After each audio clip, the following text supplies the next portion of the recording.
This is my passion. This is what I love to do. But some days, sometimes, I'm just like you, man. I hate this job. Damn, I hate this job. Damn, I hate this job. Damn, I hate my job. Damn, I hate this job. I'm just like you, like you, like you. Damn, I hate this job. Man, I hate this job. Man, I hate my job. From a good dream I awake, sun rays on my face, planning out my day, hoping this ain't the one that I catch a case. I feel so good, I feel so straight. My manager keep calling me saying, hurry up, you late. Hurry up, you lay off. Y'all, man, I hate this job. Man, I hate this job. Been trying to play it cool, but it's hard to play it off. I've been hanging on to this bullshit, cause my car still ain't paid off. I know I'm on my way up, my boy just got laid off, so y'all, man, I hate this job. Man, I hate this job. These hoes is so ratchet. These hoes is so sneaky. Y'all don't even really pay enough for y'all to only pay bi-weekly. I'm trying to double up my cash. Take this job, shove it up your ass. Yo, man, I hate this job. Sometimes I wanna say, walk in and slap my boss. This shit is getting hard. Damn, I hate this job. Gotta make it out of this struggle, bruh. And I don't really mean to take it out on you. You just a customer, but damn, I hate this job. Damn, I hate my job. Damn, I hate this job. Damn, I hate my job. Damn, I hate this job. Damn, I hate this job. Damn, I hate my job. Damn, I hate this job. We're the reason why your stockholders always stay afloat. Yet I'm asking, are they hiring? Like everywhere I go, schedule will say 9, but I think it's fine if I clock in at 9:04. I work 40 hours a week plus overtime just to be bro. So y'all, man, I hate this job. Hate that I applied. So much has transpired since the day that I was high. Told me I could advance, but you were telling me lies. Gotta give your notice before I quit, but you don't say shit right before I'm fired. Damn, man, I hate this job. Sometimes I wanna say, walk in and slap my boss. This shit is getting hard. Damn, I hate this job. Gotta make it out of this struggle, bruh. And I don't really mean to take it out on you. You just a customer, but damn, I hate this job. Damn, I hate my job. Damn, I hate this job. Damn, I hate my job. Damn, I hate this job. Damn, I hate this job. Damn, I hate my job. Damn, I hate this job. You and your procedures, you and your protocol, you and your policies, none of that shit don't apply to me. You and your quotas, you and your standards, you and your 2 sick days a year. Y'all niggas bananas. Wonder why the postman's posted with hammers, going postal with Popo on camera. His wage got him enraged, stressed out, it's hard to maintain. He flips the middle, grabs his. He said, if you don't get the picture, I quit, you ain't shoot. Mother, man, I hate this job. Sometimes I wanna say, walk in and slap my boss. This shit is getting hard. Damn, I hate this job. Gotta make it out of this struggle, bruh. And I don't really mean to take it out on you. You just a customer, but damn, I hate this job. Damn, I hate my job. Damn, I hate this job. Damn, I hate my job. Damn, I hate this job. Damn, I hate this job. Damn, I hate my job. Damn, I hate this job. Look, man, I hate this job. I put my pants on one leg at a time, just like you. I'm out here trying to take care of my family. Damn, I hate this job. It's not always glamorous, for real, but I do what I gotta do for me and mine, you know? Damn, I hate this job. Damn, I hate my job. Damn, I hate this job. Damn, I hate my job. Damn, I hate this job. Damn, I hate this job. Damn, I hate my job. Damn, I hate this job.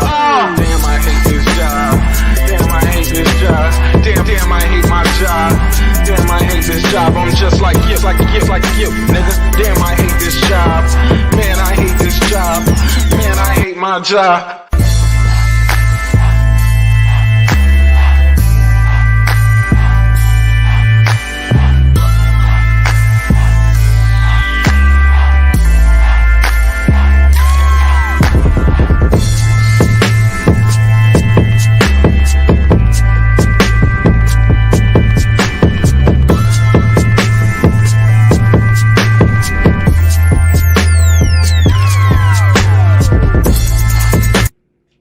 The views and opinions expressed in this program are those of the speakers, commentators, experts, and/or the host. They do not explicitly nor necessarily reflect nor represent the channel's policy or the views held by the channel or broadcaster. The broadcaster or its channel cannot be held accountable for all or any views expressed during the program. Basically, if I didn't say it, don't come for me. You come for the person who said it. And please don't sue me for somebody else's words. With that said, let's start the show, motherfucker. This that squad sound. This is madness.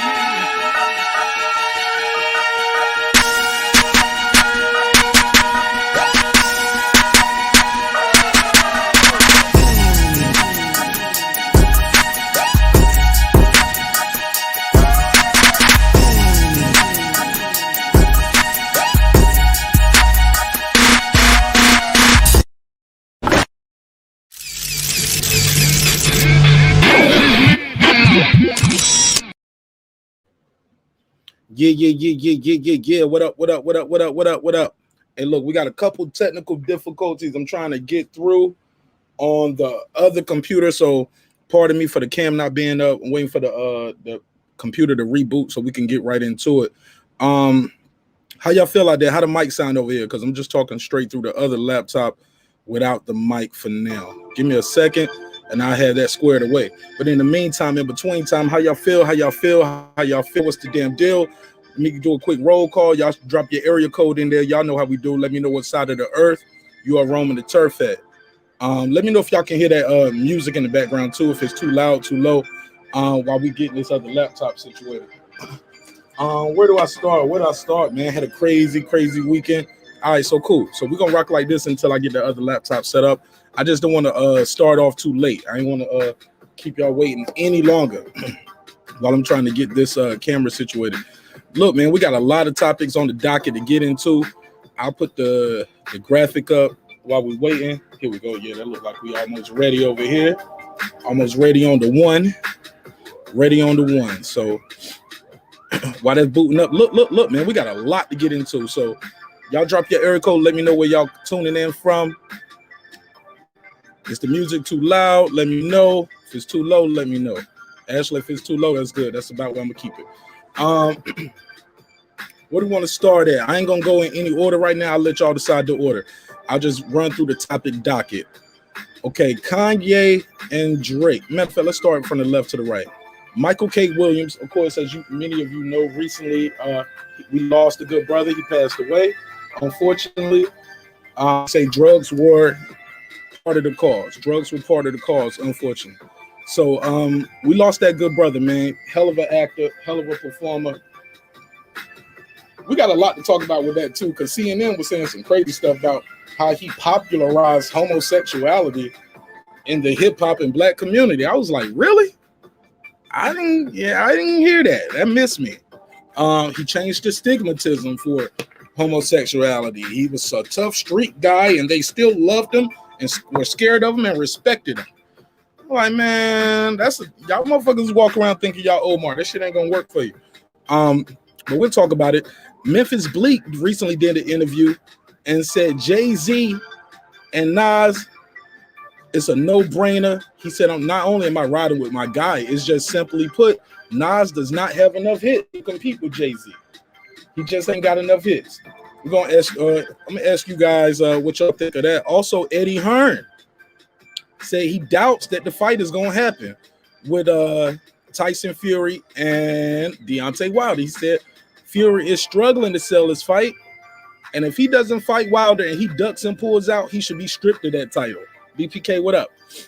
Also, Candace Owens interviewed Larry Elders. Larry Elders is the front runner to be the governor of California, if Gavin Newsom is recalled. And he said the slave owners should get reparations. Yep, you heard me. The slave owners should get reparations for slavery. Also, Kanye and Drake, the pre numbers are in, the early numbers are in, and it looks like Drake is going to outsell him and outstream him. But the question a lot of people are asking is, why did they both sample R.Kelly? We thought R.Kelly was canceled. So cancel culture doesn't exist no more, or is that Is that a farce? Is R.Kelly not canceled? Because two of the biggest albums he dropped this summer both sampled it, got him credited as the lyricist. But we're gonna talk about it. We're gonna talk about it all and more. Where y'all want to start at? Where y'all want to start at? I'm gonna go with the flow of the chat. We almost there, y'all. Here we go. Yeah, I gotta get I thought I just needed a new laptop. I need a new desktop too. All right, so here we go. Let me switch it over here. Let's see if this camera is working over here. And if so, I'm gonna switch over to the other computer and we should be good. And I'll be on my mic. But yeah, where y'all want to start at? Yeah, BX, what up, my G? What up? Yeah, I'm back from vacation, man. Back like I never left. There we go. That's him. That's mama's baby right there. All right, so let me enter the studio over here, and I'm gonna close this one out, y'all.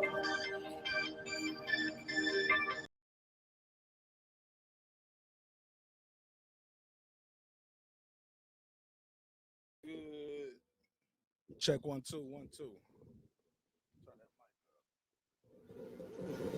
Yeah. All right, so let me do this. Sorry about this, y'all. It's gonna be a little loud real quick. All right, let me get out. All right, so there we go. And then we don't switched over to the other screen. Let me take that off. All right, so there we go. That's me right there. Let me add myself to the stream. All right, so there we go. That's everything that we got on the topic docket, and any and everything else y'all want to squeeze into those letters. Y'all already know I'm here for it. What's going on with this? For some reason it's not pulling up on the big screen in here, but we'll work with it. I'm almost scared to fuck with it. Like, it's almost like if I touch it, it's almost like the power, like the computer gonna reset. I feel like Sir Senior over here, like my laptop overheating. But I'm for real though. It's almost like it just shut off, like it got too hot or something. The fried egg on this laptop is getting so hot. It's getting so hot. So look, let's get into the topic, man. What y'all want to get into first? ATL since 82 said Marq Nash, salute in the chat. What up? BPK is in here. BX is in here. Derek Lincoln for sure. My guy Major Key is in here. That guy Eclipse is in here. Sir Senior, what up? Ricky Williams, boxing. Ricky, hell of a show. I shared your link too, man. Hope it helps. But I definitely shared the link, my brother. I don't know if you can see that, but I believe you can. Cameron, my West Coast partner right here. What's up, Cam? What's the damn deal? How y'all feel? We're going to get right into it, man. I kind of want to get right into it. Y'all cool with that? Where y'all want to start at, man? What we on first? We on some boxing? Fuck it. I'll pick since y'all don't want to pick. Let's get into the bullshit real quick early. Let's get the bullshit over real quick. Akon recently did an interview, and in the interview, he said, I'm about to say slavery was a choice. He said, Michael K. Williams, when speaking about Michael K. Williams and his death, he made a statement that rich people have it worse than poor people. I want to know what y'all think about that. He said rich people have it worse than poor people. Do y'all agree with Akon? I don't know how he relates that and what he's comparing it to, but we shall get into it. We're gonna talk about it. The hell happened to the screen? Now I can't even see myself over here anymore. Okay, there we go. Now the TV popped on. There we go. Yeah, man. Ignore. Say your computer started because of the problem. I know why the problem is. It's an old computer. That's why I restarted. So look, man, how do y'all feel about that? Akon is bugging. Now, he said rich people. Now, technically, I'm not a rich person. The only person who can answer this question for me is King Asia Math. He's the only one I know who gets up here and say, I'm 56 sitting on 56 mil. Like we all should feel. I fucking love it. I love it. But let's be clear. Most of us don't know what it feels like to be a millionaire, correct? So is Akon right? Like he's saying rich people have more problems than poor people. I remember Biggie said more money, more problems. That was a popular bar. But I think Akon bugging a little bit. Rest in peace to that brother. Rest in peace to him. What's up, Queen P? Feel good to be back. I promise it feel good to be back. I like Akon, but this isn't the first time Akon has kind of put his foot in his mouth. You know what I'm saying? Blue Drain, what up, Queen? Akon been out here wilding for a minute. You know what I'm saying? They let that nigga get the cut some lights on in Africa. He ain't been the same since. Love the brother though, talented musician. But I don't know how much I want to speak on this because I'm not a rich person, but I know what poor people problems feel like a motherfucker. Okay, I definitely know what poor people problems feel like. I don't know what that had to do with Michael K. Williams passing away. Also, they talked about Michael K. Williams on a CNN article I read, popularizing homosexuality within the black community. Ricky Williams said he agrees with that. I disagree. I don't think he necessarily popularized it. He definitely put it on TV.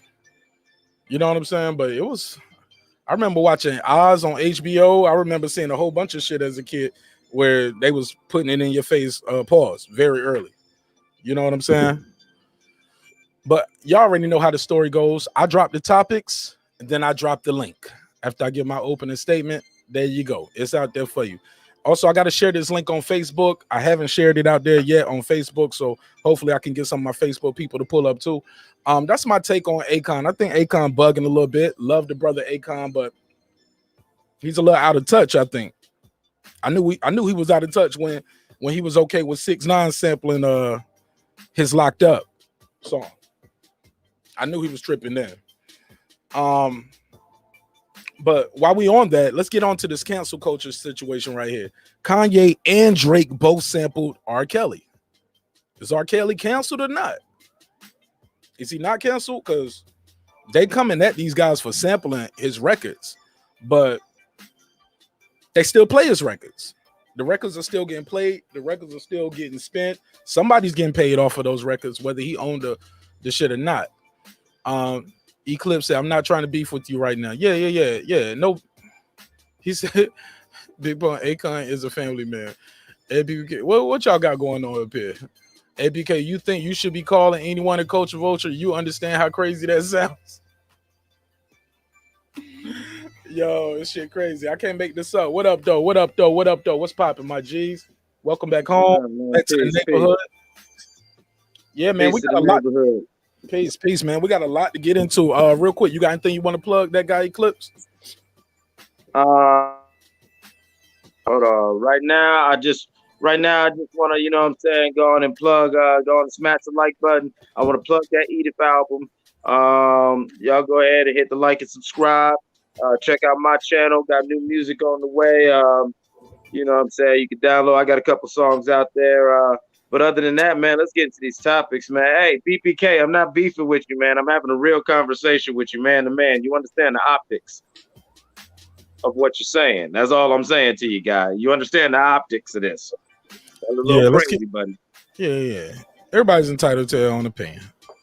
That's the cool thing about this thing right here. This social media thing gives everybody opportunity to be heard. Ricky Williams, hell of a show you put on over there. Love the show. You know, I'm a big fan of what you're doing over there. We don't always have to agree, but I respect your motherfucking grind, my G. You are super consistent and reliable. You got anything you want to plug real quick before we get started? Hey, no, man. Just make sure y'all stay consistent with your boy up here, Marq Nash. You know what I'm saying? Great show, great topics. Give y'all something to look at on that Monday, Wednesday, and Friday. And make sure y'all watch out for his pop-up streams. There'll be some of the live is in there. Stay with your boy. Y'all know the vibe. Hey, man, we trying to be great out here, man. We trying to be your favorites. Well, I'm some people's favorite, and you're one of my favorites. So you already winning. When you say I want to be your favorite YouTuber's favorite YouTuber, I am somebody's favorite, and you're one of my favorites. So okay. You're already there. Sir Senior, real quick, you got anything you want to plug before we get started? Yeah, most definitely. I want to salute the boy Ricky. You know what I'm saying? He always doing this thing, and I love that show and how you dropped it at the end. That food for thought. You still in my bed. I'm supposed to be the one with the food for thought. But respectfully, it's all up. Salute, Queen. I see you came in, Queen P. Hello. And you know the boy Eclipse is up there. I know. You got anything you want to plug? You doing my job now. You shouting out the whole panel. You got anything you want to plug? Yeah, always Yeah. Marq Nash Monday, Wednesday, and Fridays. And Cooking with Sir Senior is back in effect. I'm gonna be dropping something real soon. I'm gonna hold you to that. I'm gonna hold you to it. And I'm trying to get them recipes, dog. What's happening? I got you. To I it. got you. Queen P, you got anything you want to plug real quick before we get started?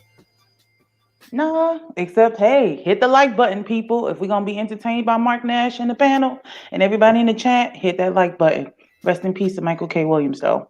And I think we do need to talk about the issue when it comes to not only drugs but fentanyl. Just saying.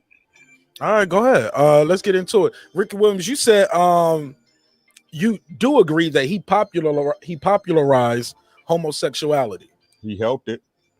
Elaborate. You got the floor.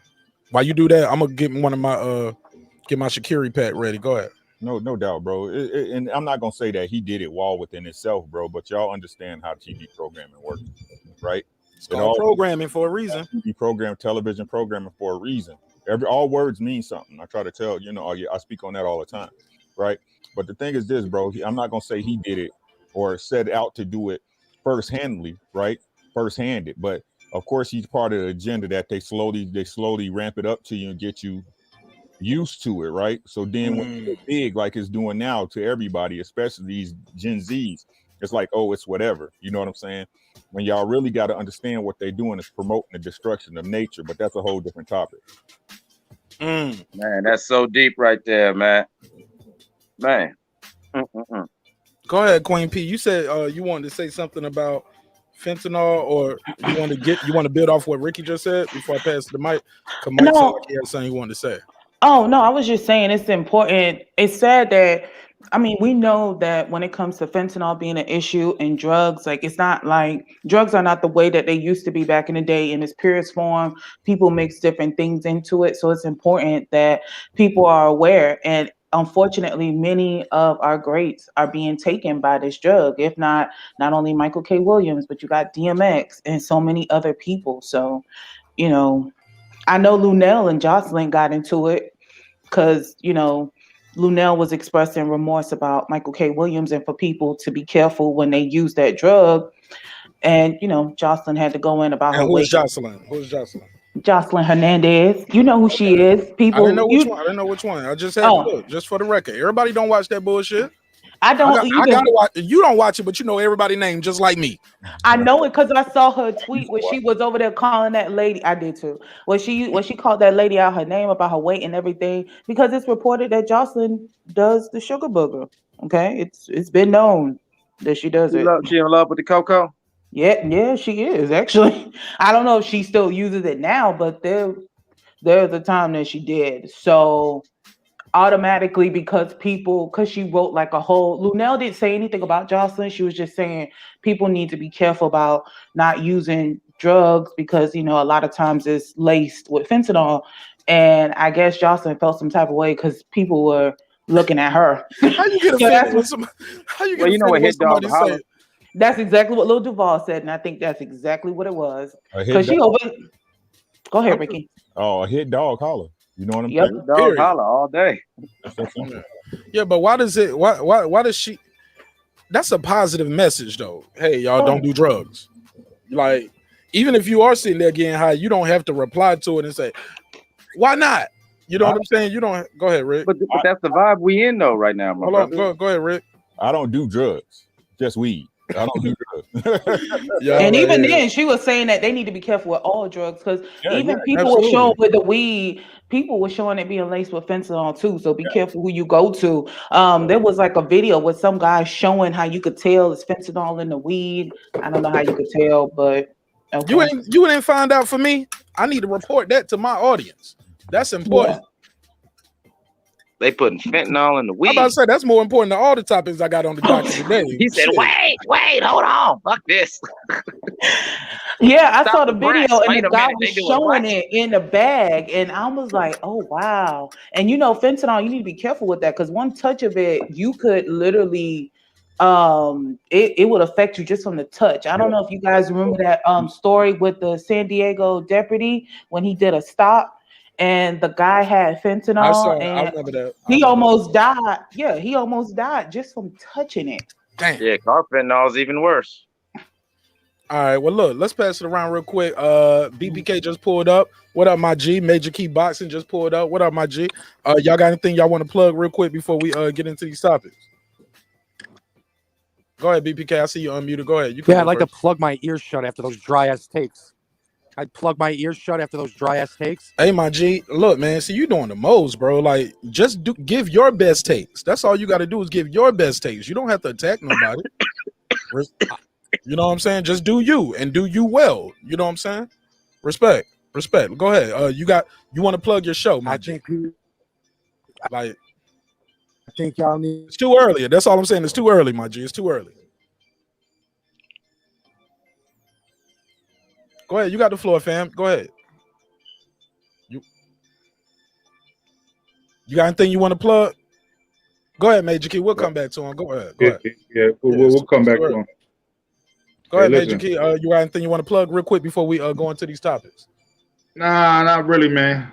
Oh, am I frozen? If I'm frozen plug your show. Yeah, you got to plug something. Yeah, you got something to plug. You got a show, man. I'm just saying, no, it's all good, man. You know, we plug this shit there all the time, man. Everybody know Major Key Boxing on YouTube, MajorKeyBoxing@gmail.com. If you want to holler at me, Major Key Boxing, you get some of those short snippets whenever we not doing a whole damn video on Instagram and all that. But listen, man, that's not really why I'm here, man. You know I fucks with all of y'all people here.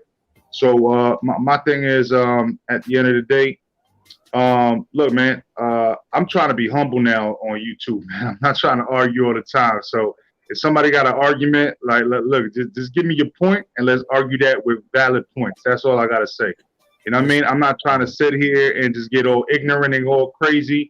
You know what I'm saying? I think we all too adult for that. You know what I'm saying? And that's what I would like to keep it to. So if you have some energy towards Major Key, man, look, just let y'all know I'm gonna bring the offering table around and say, hey, let's bring it to peace for once. You know what I mean? You know, if you bring the animal out of me, don't get me twisted. I still got it in me, but I don't want to bring that. What I'm trying to say is let's all just be humble and just talk boxing or whatever topic. You know what I'm saying? Whatever topic is. You know For sure. Let's keep it moving. Yeah. So what's the topic we talking about right now? Because I jumped in and it was like we got a couple things on the docket. All right. First one we was getting into right? The first one we get into is Akon Michael K. Williams. Akon said, hey, rich people have more problems than poor people. Did you hear the take?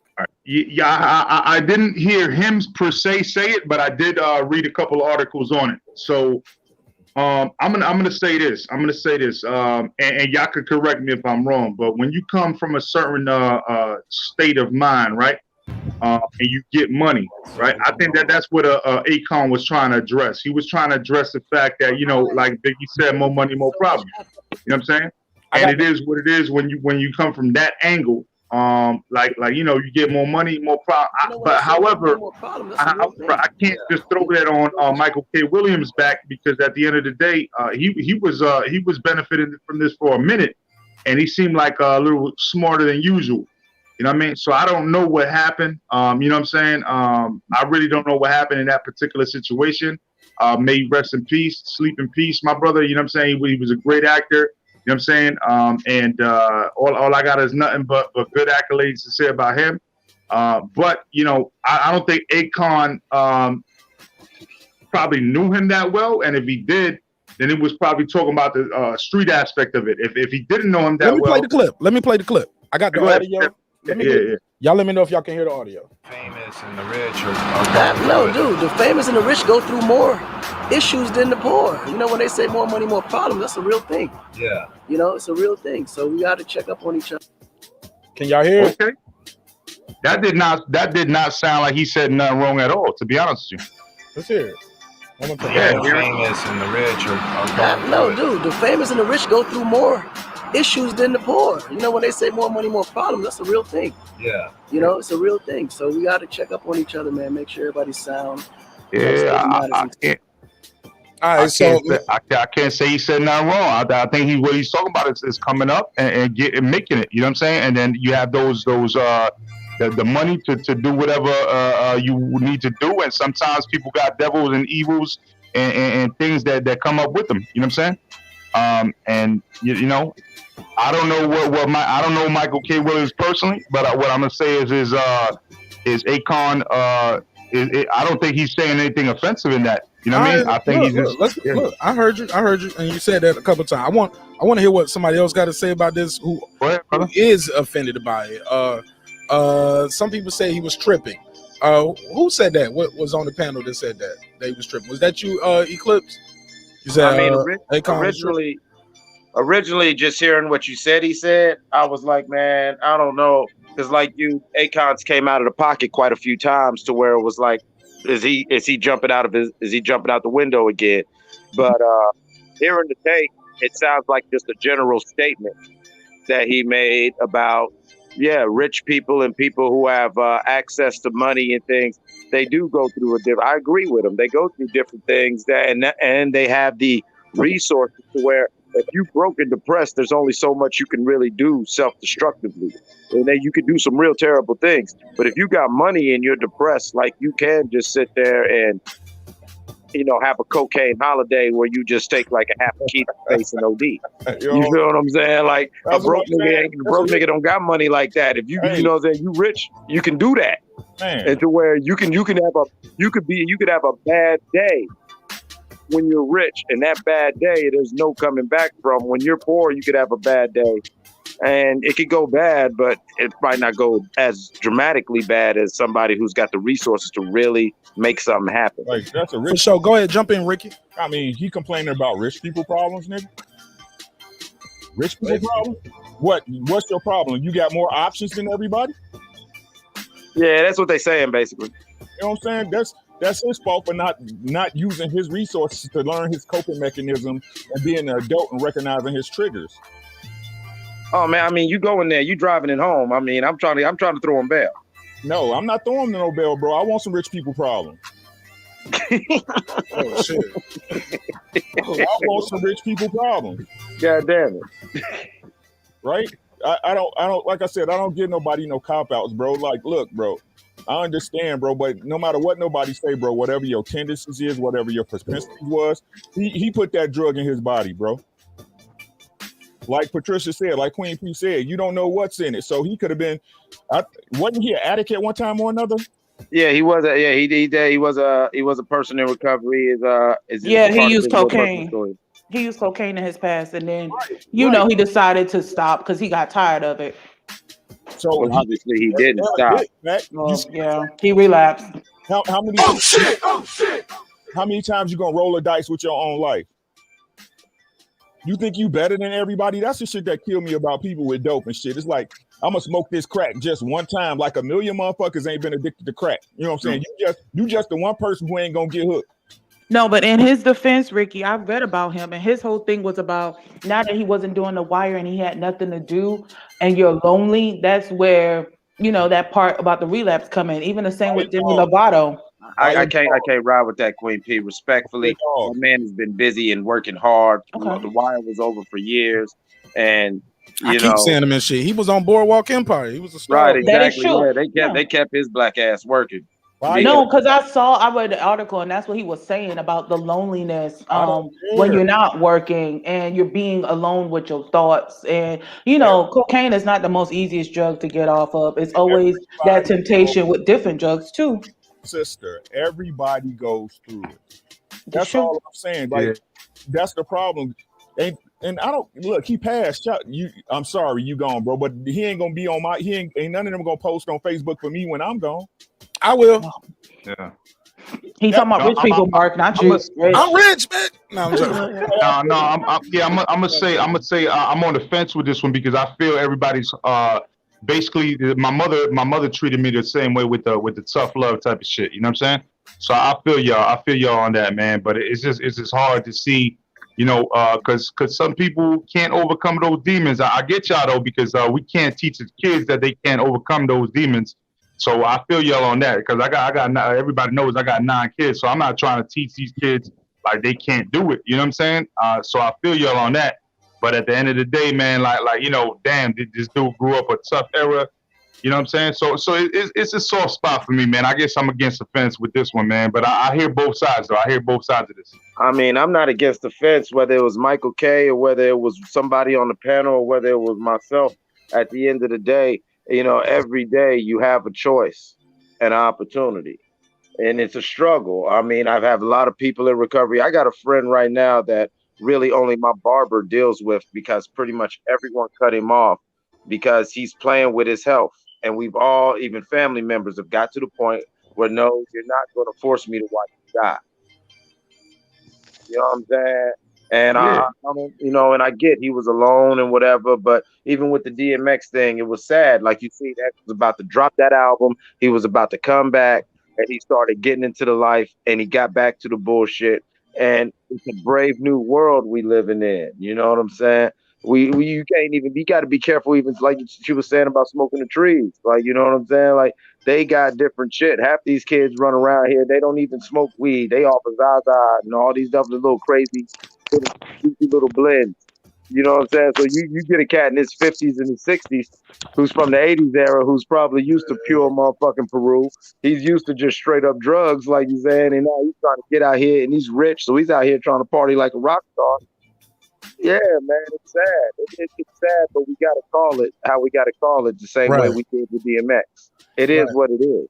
Right. Let's move it around. Real quick, King Ajamev, give me your take on this before we go to the next topic. Oh, what we talking about? Michael K. Williams passed away recently, and as you might have heard, Akon was approached by TMZ. They asked him about it, and part of his statement when he was remembering his friend, he said, "Rich people have more problems than poor people do," and some people were offended by that. He's receiving backlash. Also, Michael K. Williams, CNN said he popularized. I'm paraphrasing, of course. He popularized homosexuality and also went against the status quo of what you thought of when you saw a homosexual African American male. My words right there, not theirs. I'm paraphrasing, but what's your take on the passing of Michael K. Williams, Akon statements, and also about Michael K. Williams popularizing homosexuality in the black community? You got the floor. Yeah, you know, one of them I'm not going to touch because I ain't qualified to speak on that. May rest in peace. You know, lost life. I didn't know him. He didn't know me. But I mean, you know, hey, just for the general consensus, may rest in peace. Because that's the type of person I am. Right. Last time I checked, we live in a what kind of society? Capitalist society. Okay, I'm not going to be too long-winded with this. We're just going to put it in perspective. I think that's what it comes down to: perspective, subjective. Who all on the panel been broke before? Y'all can just go ahead and raise your hand. Yeah, no, I'm not that psychic. Why give you the winning Powerball numbers? Well, quite sure you didn't see in the day. Hey, how am I gonna make these ends meet? So that's pretty much equivalent to being poor. And then there are some of us that's been fortunate enough to say, shit, I ain't got to do shit for the next 4 or 5 years if I don't want to, because you got that financial resources, capitalist society. Yes, new levels, new devils. But when you really look at it, when you didn't have those resources in this capitalist society, you had new problems every day. Now, you probably have different problems depending on your lifestyle. Once you get money, that might be different, but we talking about more, you know, what's more as in, is these problems, you ain't worrying about gas bill, electric bill, rent, car note, woo-wop and all that. You ain't worrying about that because you got the financial resource. You're rich. You say rich people, you know, the rich have more problems versus the poor. Now, I beg to differ. I agree. I don't agree with Akon's statement. Like, don't get me wrong. I know, like King Asia Man said, new levels, new devils. Yes, I get it. More money, more problems. But Queen, I want to interrupt. It's not more, it's different problems. Okay. Okay, yeah, you're right. It's different problems. Thank you for correcting me. But like I wrote in the chat, I was like, I don't know about rich people having more problems than those who are poor. I would say, if anything, maybe the problem is the maintenance of money for the rich. And I say that because I remember Cardi B saying, like, you know, now that she has this money, it's now she has to keep staying at the top. so that she won't end up losing it. We've heard of many celebs who had the money and then they lost it, whether it's due to poor money management or horrible business deals gone wrong or whatever. Because many of these rich, they're not only taking care of themselves, they're taking care of their family, and they have all these other people that's on their payroll. Now, I don't understand why Akon will bring that up with Michael K. Williams' death, though. I mean, maybe he was talking about something different, but what does that have to do with this man's death? He's dead. If anything, just say rest in peace and keep it moving, or don't say nothing at all if you don't care. Well, All right. respectfully, I Well, think. look. Well, all right. Go ahead. Last statement. Then we got to Oh move. no, I was just saying that I gathered from the soundbite that, and I believe that Akon did know him, that he was saying that in the context of, yeah, he was a rich, successful actor, but he was probably having his own struggles. And, rich people have their own problems. I saw Royce the 5'9" shortly after this, he put a post about, sometimes you need to check on your strong friends and your friends that are, and Absolutely. I think that was the sentiment. That just to answer you, you said you don't know Oh, why you bring it up. He's probably okay. bringing that up. He was like, yeah, y'all don't understand that man had things going on. I know this dude. Yeah, All he was right. rich now, but it was probably bringing him into a darker place where his money was bringing Absolutely. him into a darker All right, place. Mike. We got to move it on now. We got to move it on. Been on this Okay, for now 40 that makes minutes. sense. Okay, Yeah, thank yeah, you. yeah. Hey, look. Yeah, man. Cause we've been on that shit almost 40 minutes. Well, at least 35 minutes. I just want to move it on because we got some other topics to get into, and I think they're gonna take a little time too. Let's go to something else that I think should be a short topic, but we'll try it. Kanye and Drake both released projects over the last week or so. According to the pre-rollout numbers, Drake is gonna outsell and outstream Kanye West. But the news that I saw in the blog was why are they sampling R.Kelly? Why are y'all helping him? Why are y'all giving him any light by sampling his music? He's supposed to be canceled. What's y'all take on that before we move on? Let me hop in on this one. Go ahead, man. Ain't nobody mad at none of the other artists who was pedophiles and rapists and everything else, but you want to get mad at R. Kelly? Elvis Presley. It's Elvis Presley, like I said, is one of Jerry Lee Lewis, and they mess with their own family. Both of them mess with their own family, make songs and interviews about it. But nobody trying to cancel them. But you want to cancel R. Kelly? R. Kelly's John Lennon, hip hop and Yoko Ono. R&B.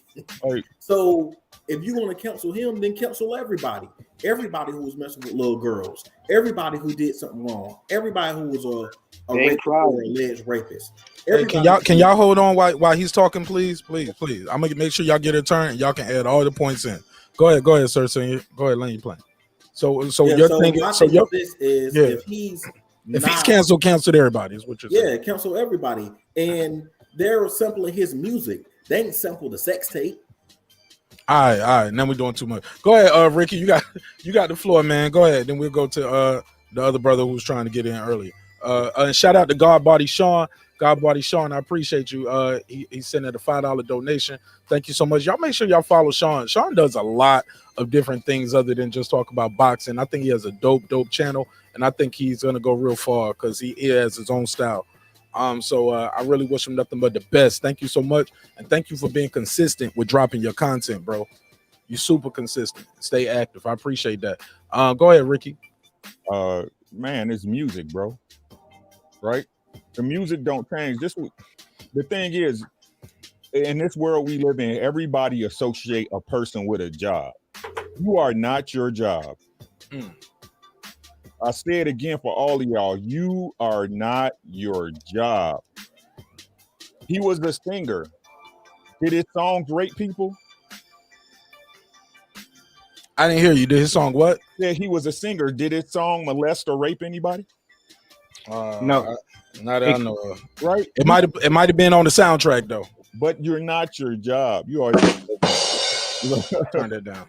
But you're not your job, man. That's what people like. I don't get what people don't get about that, bro. That's just what you do to make ends meet. That's all it is. That's not the music. Like, I'm not gonna disregard his music because he was what he was. His music's still hot.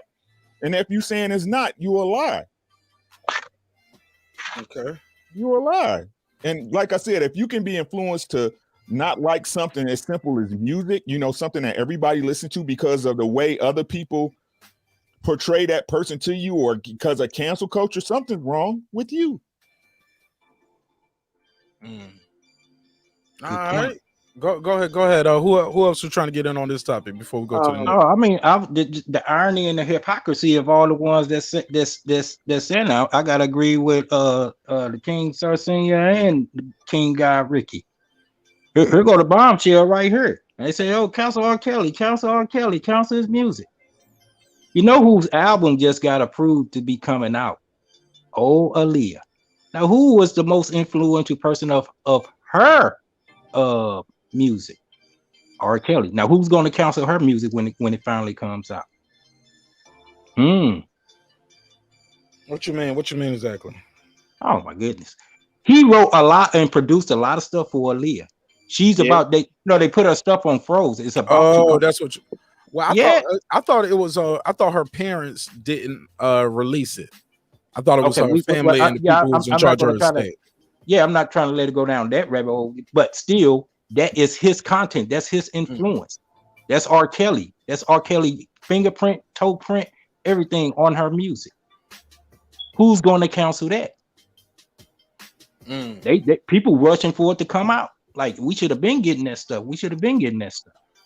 Okay. Not just what Timberland did. We talking R. Kelly, the R. Kelly stuff as well. Right. I just gotta agree with them. Hey, the music is the music, and his lifestyle was his lifestyle. I feel there is a separation of the two. Let's pass it around. Let everybody get a bite off this plate real quick. Go ahead, Mike. That guy Clips, go and eat your food, man. Finish your breakfast. I mean, yeah, and you know, I'm actually in solidarity with the panel right now, and I want to just say to the people who say that his music and fueled and funded his sick behavior, well, we could say keep that energy for everybody and I'm with you, but you're not. And so R. Kelly, whether Bill Cosby, it's funny how it's so important that certain of these people get taken and erased out of history, while you give a pass to people who have made more egregious sins. And I'm not saying one's better than the other, but it's hard for me to really get offended when, you know, let's not act like if you're not of a certain age group. Robert Kelly, whether it was Robert Kelly by himself or Robert Kelly with public announcement, whether it was him doing gospel or whatever, he didn't have songs that really summed up summers and years and moments of your life that you're going to just forget that. You just want us to snap our fingers and forget that song that you dance to at song. Come on, get out there. All right, Rick, I think you was trying to get one more thing in off this. Oh, I was just gonna say I ain't heard Donda yet, but Drake CLB is underwhelming, bro. I was not impressed by the project. Why is that? It's the same old Drake. He didn't push the envelope anything not at all, bro. Same old Drake, bro. I was like, and then some of the features he had on there.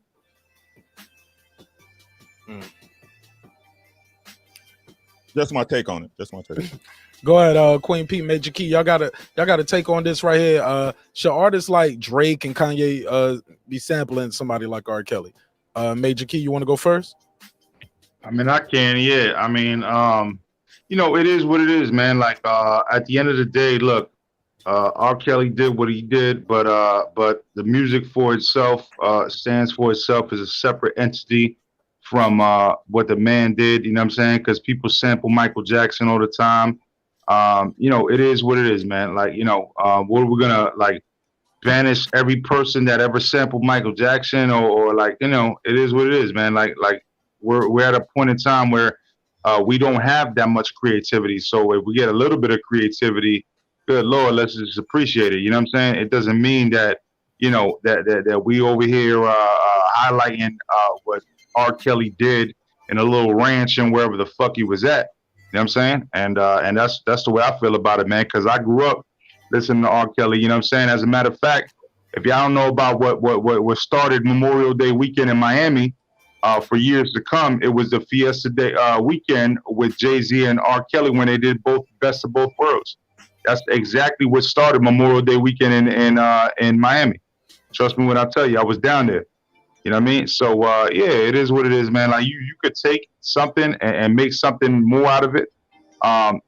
We don't know what happened, and yes, he was convicted, and so yeah, we don't need to necessarily support that whole aspect of it. Who was convicted? As far as the music, Who was convicted? Wasn't R.Kelly? Did he go to jail? No. He's in jail waiting trial. He hasn't been convicted yet. Oh my bad. And he was acquitted. My words are twisted. My words are twisted. Okay. So yeah, not convicted. But what's the been other charged? word? He's been charged. Yeah, because you see me, I've always gotten off. So I'm one of them smart dudes that never actually got convicted. So I don't even know the difference. But nevertheless, you know, my man is still waiting trial. We already know though that shit look funny though. You know what I mean? Like, let's be honest. We already know that shit look funny. So you know, I'm not gonna be surprised if he gets convicted and shit like that. You know, but at the end of the day, we're talking about music, and now we're talking about a dead soul in Michael Jackson. Who we got people making whole fucking, you know. It's just, man, it's just confusing, man. I know y'all know where I'm coming from. I don't even want to get too deep into it because these are people that I grew up listening to, and that's how I'm gonna leave it right there. For sure. All right. Anybody got anything else on this topic they want to get off before we go to the next topic? Yeah, if they still watching Harvey Weinstein movies, they need to just sit back and shut the F up. Deeper still, if you still the same people who want to cancel R. Kelly, or a lot of them are the people who saying that we're going too far when we don't want to sing the national anthem. You know what I'm saying? You know what I'm saying? I don't know where the line is, and that's the last thing I'm gonna say. Like, these people are playing in murky waters. You can't pick your battles. All right, let me see where we at to it next, man. Yeah, I'm rolling through these shits, man. I'm rolling through them. I'm gonna be here all day. I got shit to do. For real. Let's get into this one right here, man. Nas, Jay-Z, Memphis Bleek. Memphis Bleek is in an interview right here. I think I got it pulled up. He sat down with Brandon Scoop B Robinson, and he said this. Would you like to see a Jay-Z Nas versus? It's no comparison. Why? It's because Nas don't have enough songs to compete. And there's no disrespect to him, he just don't. Like, he just don't. Jay can battle somebody with just his B-sides concert catalog. And it's still better than people A-side. Let's stop it right there. Now, this is Memphis Bleek, for those who don't know. He is saying Jay-Z can battle. He says some people. You don't say Nas right there. He says Jay-Z can beat a lot of people with his B-sides. Let's pause it right there for copyright purposes, of course. Let me go to Ricky first. Do you agree with that by Memphis Bleek? Your mic muted if you're talking. Yes. Go ahead. Yes. I feel while Nas is an accomplished artist, you know, the founder of, I ain't gonna even say modern hip hop no more, but let's say the golden age of hip hop, right? The 90s through 2000s, right? His catalog can't stand up to Jay. Plain and simple. It can't. Okay, we haven't got to that part yet. He said Jay-Z. He said we did say no comparison. He did say that, but what do you feel about him saying Jay-Z can beat a lot of people with his B-side concert? You agree with that? A lot of the rappers that's out today? I ain't say today. You know, versus, who knows where they go from? Versus go all the way back. He just says Jay-Z can beat people with his B-sides. He said a lot of artists. Let's play it again. I don't disagree. I mean, Jay got hits, bro. Jay got a catalog. All right, let's play this. Would you like to see a Jay-Z Nas versus? It's no comparison. Why? Because Nas don't have enough songs to compete. And there's no disrespect to him, he just don't. Like, he just don't. Jay can battle somebody with just his B-sides concert catalog. And it's still better than people A-side. Who is Jay's equal then if you were to do a versus? Yeah, who is Jay equal to? Like I said, it would have to be somebody like Big. That was his only competition that I can't even do that versus. Big ain't got enough, bro. Like, to me, that he even felt. Jay-Z's the GOAT to me, hip hop, right? Let me run the rest of this clip real quick. I got about 30 more seconds. Was competition. You know what I'm saying? Like that he knew when they went and did not that president. Like Jay knew. Like I had to go in this studio with Brooklyn, and I'm not going on my podcast. He got Jay and Big to do Brooklyn's Finest. There we go. Yeah, but that's pretty much it right there. Cause the other shit they talk about Brooklyn's Finest. My bad, Rick.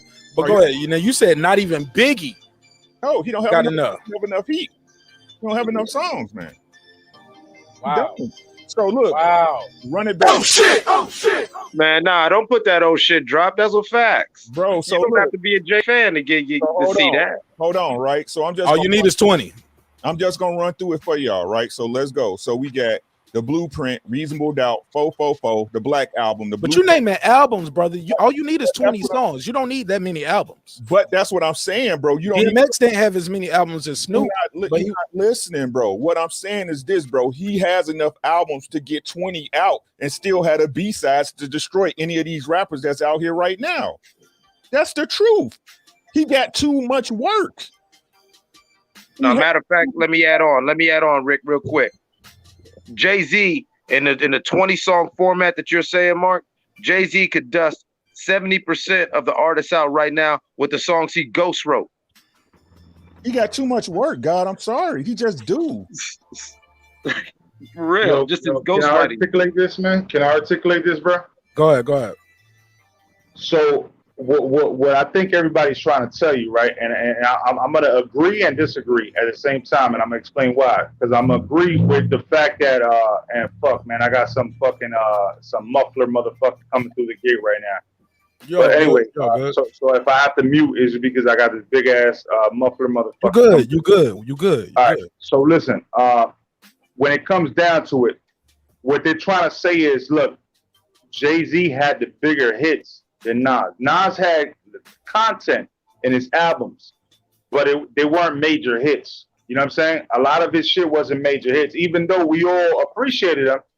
It wasn't major, like Phone Tap. You know what I'm saying? So like for like the Firm album, for example, that shit had a bunch of dope ass songs, but it wasn't shit that you would put down as classics. You know what I mean? As far as individual songs. Now, however, where I disagree with is that when anybody says that nobody could compare, I apologize, but Busta Rhymes and LL Cool J can definitely compare.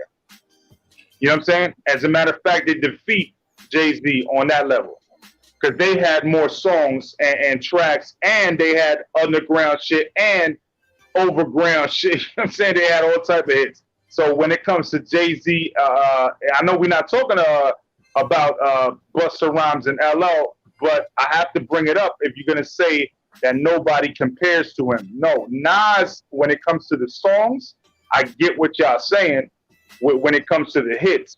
But when it comes to overall songs and bangers over the years, yeah, you got competition still. You know what I mean? All right, let's pass it around. Go ahead. Go ahead, Eclipse.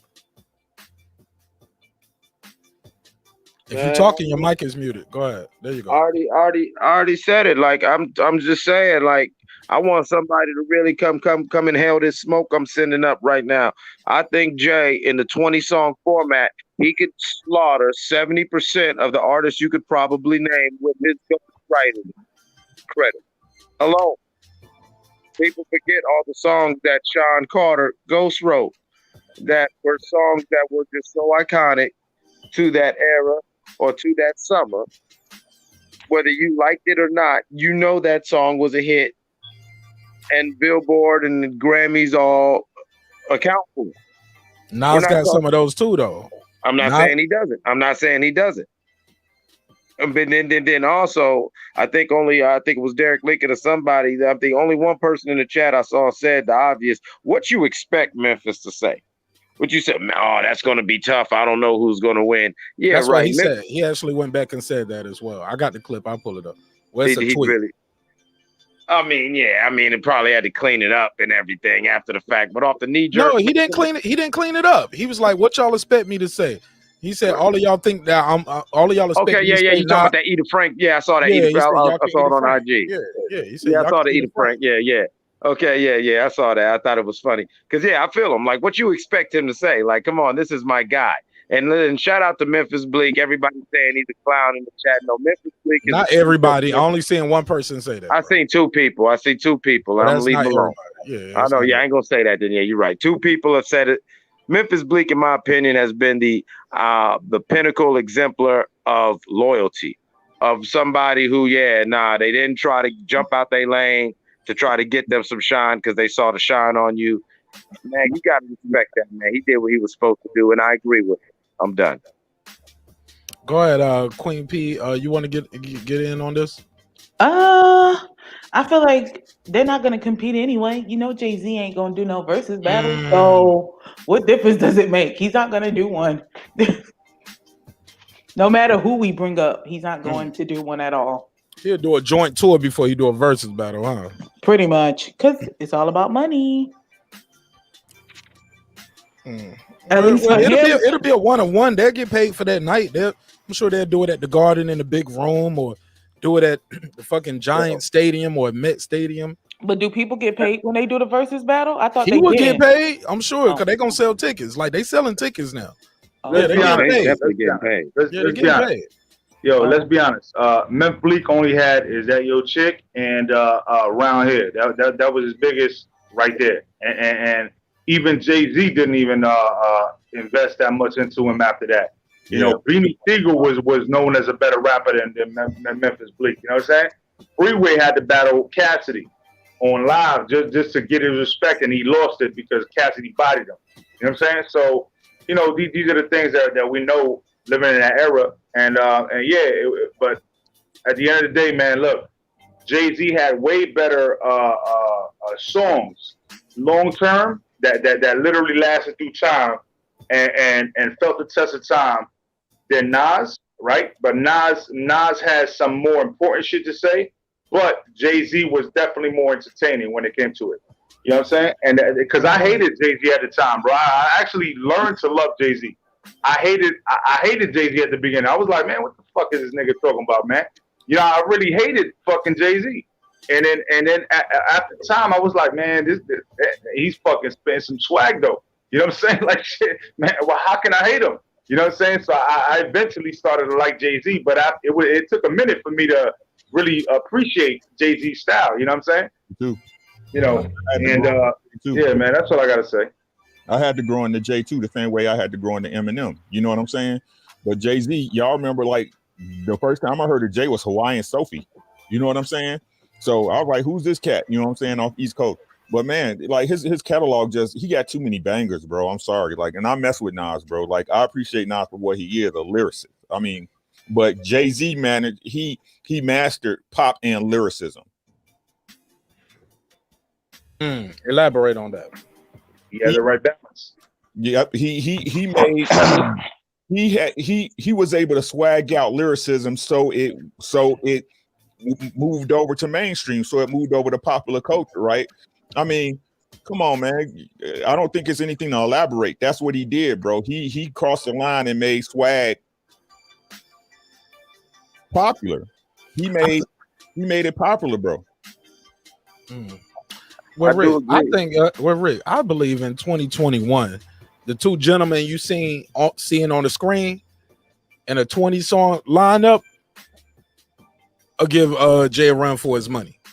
No, I don't think because so. Their songs are so. Yeah, I'm sure you don't. I'm sure some people gonna disagree. I didn't say they're gonna win. I said give him a run for his money because they can rap. Yeah, they got iconic. They have an iconic presence. You know. Yeah, he can. He ain't gonna sit there and just talk money to him all day. Not these guys. You get what I'm saying? And you can't just talk hits to him all day. Not these guys. Yeah, my ears was closed, bro. I hear what you're saying. Yeah. But I ain't just talking to you direct right here. I'm speaking to everybody who hearing it now. Going to check the playback. I believe that guy Eclipse was talking about Jay's ghostwriting can take out 70%. It ain't gonna take out these two 70% when they start Jay playing would their have to big come guns. with his material. This with them two, I agree. With them They're gonna come with the big guns. Yeah. He's gonna go into the A bag because they could easily just do the song that they did with Jay, which is one of their hits too. So both of them could just. It would be a very interesting concert. I'd And let me elaborate a little more on that too, because Jay, I've never heard him really go crazy on none of those Drake records. I'm like, is he doing this on purpose, not giving Drake the fire bars? But when he raps with Ye, a lot of times he go off. Or is that the competitive spirit as well? Like me, when I'm hearing somebody rap, I'm like, yeah, I'm gonna do my thing, but I ain't about to give you this. I think you know what I'm saying. I think when it comes to that, it's about with Ye, and I always thought about this, right? Because like Watch the Throne, there's a lot of songs they went off on. You know what I'm saying? Yeah, and some they say Ye might have got off on Jay. Right. And I think it's just the battle of creatives. You know what I'm saying? You got two creators in there on the mic, and I like, honest to God, in my personal opinion, I think Ye don't get enough credit for his lyricism. You know what I'm saying? Because of his style delivery. Ye has some lines, and I think just they when they was partnered up, they had that synergy. You know what I'm saying? So okay, I'll come with this, I come with that. You know what I'm saying? They was battling, but on the record, I just think Drake doesn't have that type of energy to me. You know what I'm saying? As far as, you know, how can I say it about Drake, man? He's popular, but I don't think people see him as a super bar dropper. You know what I'm saying? Man, I've listened to both albums, and I've come to believe I think Drake won, honestly, and it's funny because Drake's record at these head ups is kind of impeccable. The only L you could probably give him is the Pusha T, which most people don't really want to give him. And so it's like, man, but I do agree. Drake is like got some Robert Horry effect on hip hop, where he's so cool, he's so whatever, you almost forget these rings he's racking up on your ass. You feel what I'm saying? Like how some, nobody's really got it besides Bill Russell the way Robert Horry does and Phil Jackson in the NBA. You feel what I'm saying? Drake's coming up on some real scary territory. I mean, I call Drake the GOAT of the Z generation. You know what I'm saying? Right. GOAT of the Z generation. He got look, man, to me it's different in hip hop, bro. Like a formula for success is not the same as being a bar dropper. You see what I'm saying?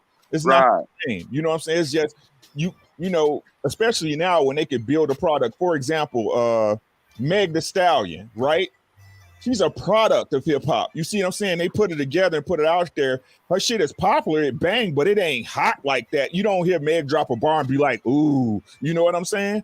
It's just like that. But Ricky, then if we got to do that, then we got to go back to Nas and Jay-Z, because we know that Nas dropped some hot bars though. You know what I'm saying? And it's not as popular though. You know what I'm saying? But we know that he's dropping bars. You know what I'm saying? If you into what he's saying, then you understand what he's saying. You know what I mean? Like it is what it is. Just period. And that's but go ahead, yeah. bro. I apologize. No, yeah. I'm just trying to say like for example, like with the other subject, you know what I'm saying? Like Drake, I feel like Drake has a kind of produced better music than Kanye. You know what I'm saying? Kanye though is very close, but Drake was let's not not forget that at one point it was like Rick Ross and Drake just number one and two back and forth like pound for pound for years. And Lil Wayne maybe mixed it up a little bit. You know what I'm saying? Depending if it was at the beginning or towards the middle. But at the end it was pretty much Lil Wayne and Rick Ross. You know what I'm saying? And then I just got to give him credit where credit's due. And I feel you on everything else. But if we're gonna say bars that we appreciate, then Nas has some bars too. But Jay-Z was more into the entertainment. Well, I don't think Drake was more entertainment. Let me get in real quick. Go kick it in there. So first off, we're gonna go back to Jay. Jay, even on his garbage albums, he still got 1 or 2 bangers, at least. So if you just count his 1 or 2 bangers, that's your 20 hits. That's 1 or 2 bangers, at least. That's on his garbage albums. So on every album, his just 1 or 2 bangers, that's over 20 songs right there. So the fact of him killing pretty much everybody else, it goes without saying. Now, I would say the thing of Drake versus Kanye, if you think about it, Lil Wayne was running for a while. Kanye was right there. When Drake was running it, Kanye was right there. Jay-Z was running it. Kanye was right there. Since Kanye came in the game, if he made weird music, if he made good music, matter of fact, he had a label for a short amount of time called Good Music. He was there. He was there making beats, and he was throwing some tracks down with his verses. Now, obviously, he get help with the pen, but so does Drake. So that balances out. If you're going to sit here and say that real thoughtful songs outside of you smashing some girl when you drunk or some girl breaking your heart and you trying to get her back, you don't go to Drake and say, okay, well, I want to really hear something. You can get all of that and more from Kanye. So if you're going to sit here and put Kanye versus Drake, who did Drake beat? Kanye beat 50 Cent. I feel you, sir. So no, I feel where you're going with that, but it's they like said, matter of fact, 50 was never supposed to put out another album if he was a man of his word, because Kanye blew him out the water. Kanye beat Lil Wayne at the time. Now Lil Wayne sales came back. Lil Wayne made some more raps and all that other kind of stuff. But very simply, where Kanye's bars of him just talking about how you're not going to kill me like you do everybody else stood neck to neck with Lil Wayne bars on that same song. Like, nobody goes back really and say, okay, well, let me hear the Drake verse on these songs where it's like a Millie or Deuces or anything like that, where you got all the popular artists on the song. Nobody run back to get Drake verse, but people ran back to get that Kanye verse. So can I just jump in for 1 second? For 1 second, I really don't want to disrupt nobody else's rhythm, I think we're living in different times when it comes to that, because when it came to Birdman Jr., right, and when it came to certain things like you said, Lollipop, that was like towards the end of Lil Wayne's career. To be honest with you, man, like I know he came out with other shit behind that, but I don't think you realize what Lil Wayne's mixtapes years were like. What Drake's run was like literally Nicki Minaj could be up there right now as one of the best rappers during that reign. It like nobody thought that new money was gonna die, period, because that shit was so lit. I'm just telling you, and I'm an old school dude that was like looking at it like all sideways, like, damn, this is not even the hip hop that I grew up with, but I couldn't hate on it because it was dope. Man, all I'm saying is it's real simple. Okay, it's fair to say Kanye versus Drake, even though Kanye is Drake's father in a lot of ways stylistically. I've always said Kanye was the first cool backpack rapper solo artist that we accept. Your audio, bro. Well, when did I go out? Kanye was something backpack rapper. Kanye was the first solo artist that was like a backpack rapper that got mainstream and underground, you know, the overall consensus from the hip hop community. What makes him a backpack rapper? Because he wore a backpack? Well, just as you know, no, I'm from Chicago, but I'm not street, and the way he dressed extra nerdy in his beginning, you know, went off in the backpack, and you know, and then his flair for fashion, making he dressed nerdy on one album, bro. He did that shit on one album. Yeah, and that's how that was just because he didn't have no money. As soon as he got the money, he changed. Exactly, but it made it cool because of his how success. Is he the backpack rapper? Like, he just got in the door, and even on his first album, he was talking about money and stunting and flossing. Exactly, but he was still. So what do you consider a backpack rapper? Let me be clear. Other than wearing a backpack. Well, me, I always considered a backpack rapper was the cat who, no, he ain't on no street stuff. He ain't on no whatever, but he is on some music, some hip hop. And yeah, he's basically that nerd dude in the hood who Nah, everybody fucks with him though, because when it came to the music, no, he does spit some dope flows. His flows might be a little bit over people's head, and some people can't get it because now we more like grounded into the streets. Okay. But he don't rap like that. He don't rap like that, and I always thought that was cool personally. I always thought that was like part of the mic line leading all the way back to the Will Smiths, who always say, I always thought that was cool. Because if you grew up a certain way, why should you have to be ashamed of that or have to portray yourself like you came from a struggle that because everyone else came from a struggle? I got you. Look, this is what I'm saying, man. I ain't never really looked at Kanye like no backpack rapper. Yeah, he used samples a lot, but yeah, man, boom bap flow. I mean boom bap shit, but never looked at him like a backpack rapper. But anybody got anything else on this before we go to the next topic?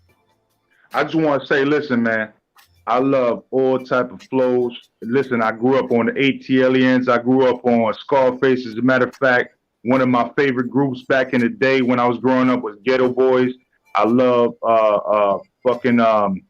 what's their names, man, over there, Daz and Corrupt. You know what I'm saying? Like I don't even know if people remember Crucial Conflict. Back in the day, there was the first group out of the Midwest talking about, hey, in the middle of the bar, smoking on, hey. You know what I'm saying? So yeah, I mean, I'm literally a hip hopper for real, man. So I no matter how we debate this here, I salute all hip hop and motherfuckers heads from all across the United States, man. Well, back on topic. Yeah, you got anything on this one, man, before we go that on? Was topic. Why you say that like that, man? Come on, that was on topic. I was showing some salutes, man. Fam, it wasn't even just directed to you. This went down the whole road. The question was about what Bleek said about Nas versus Jay-Z. That it went to Kanye, to Drake, and all that. That's why I say back on topic. Yeah, sure. I know, man. I don't know why you get. Like, I'm just giving some props. Damn, like you don't like to give props to them, sir. It's all props. I'm just saying back on topic. That's all I'm saying. You know. But let me get my balls off. As far as I love you too, brother. I love you too, man. Damn. Yeah, all respect. I'm gonna give you a virtual hug right now. Here. There we go. Virtual hug. Right. Hit that Cash App too. Hey, but as far as what Bleek was saying, if you ask Jungle the same thing, he would say that, about Nas. And I feel Nas will give him a run for his money. We just talking about 20 songs, and I feel Nas definitely have 20 songs in his arsenal that would compete with just about anybody.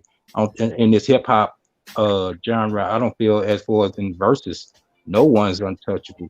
The only people that comes to mind is probably a Jay, Big, Pac, and probably few other names to be mentioned that they will win 90% of the time. Now we talking about the elite versus the elites.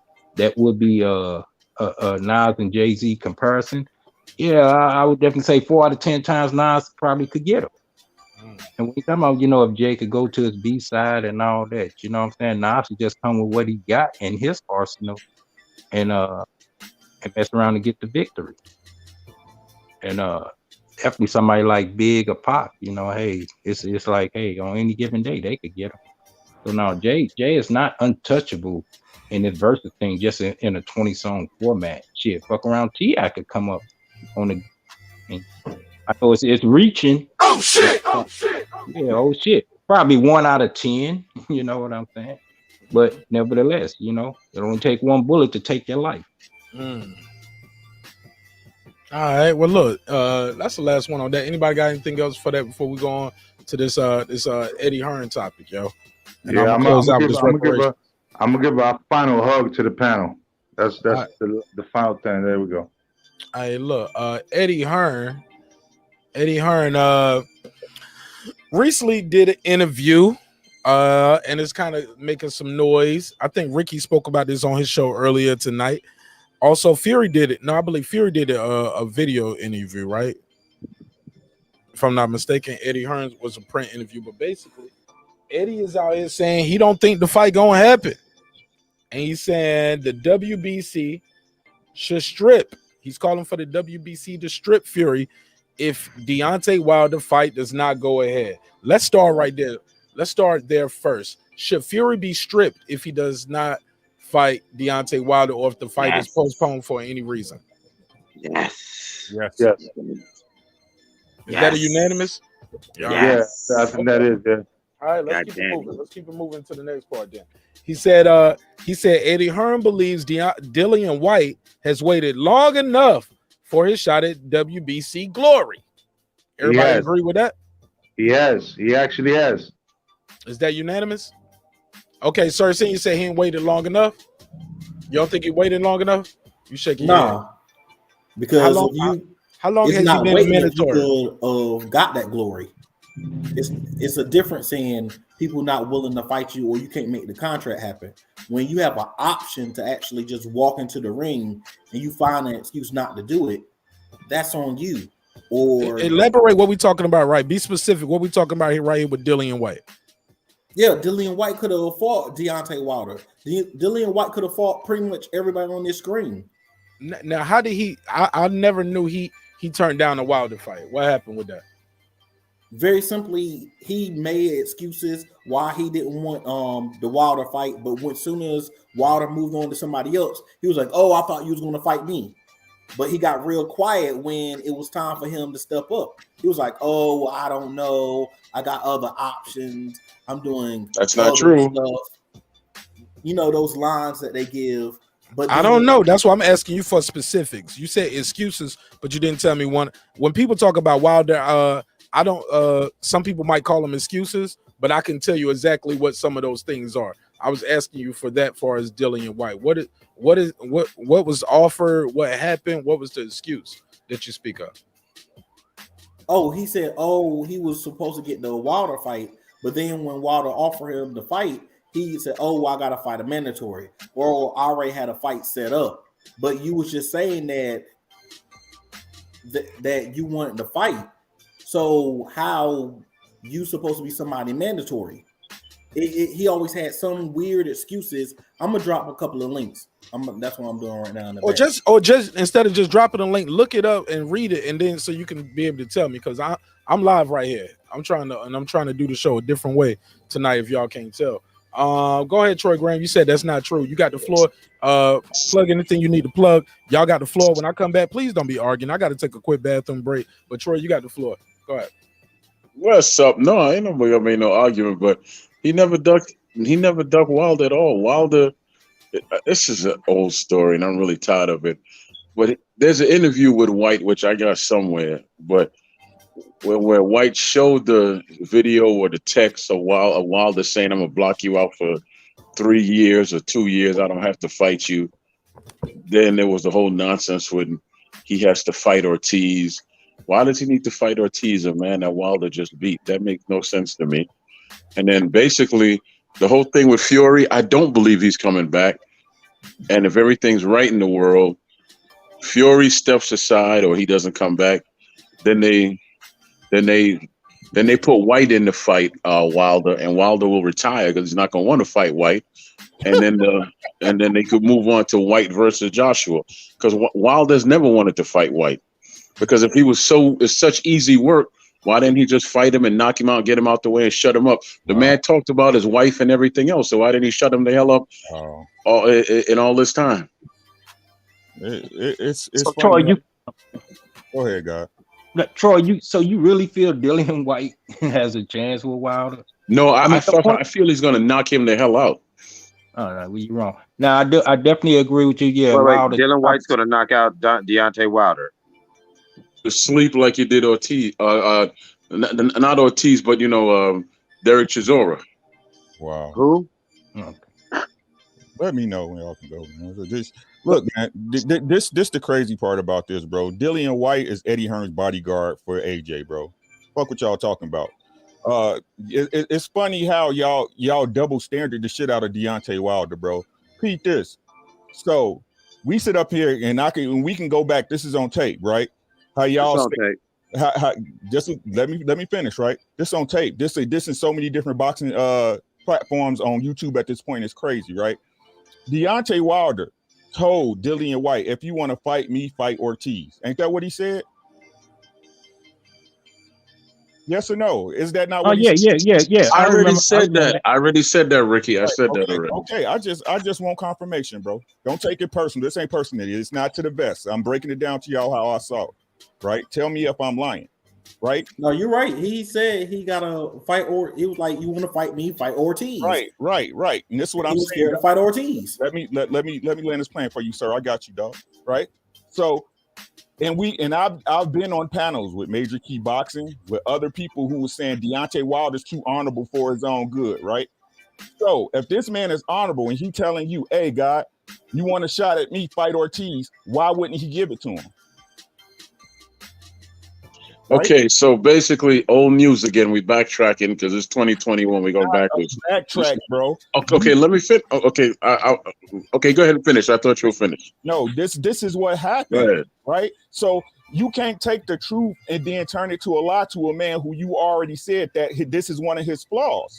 You see what I'm saying? So if this man is honorable and honoring his contracts and honoring what he say to another fighter, if Dillian Whyte would have fought Ortiz, he would have had a shot already.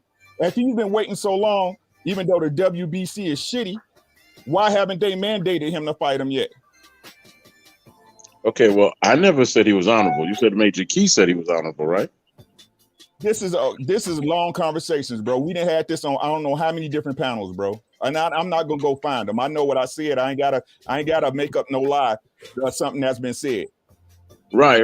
My point is this: from my understanding, what I read and all that, he offered Ortiz $250, $200 whatever $1,000 to fight him. This was after the first Deontay fight, where Ortiz made $500,000 fighting a champion. White is not a champion, so he offered him half of that, and he turned it down.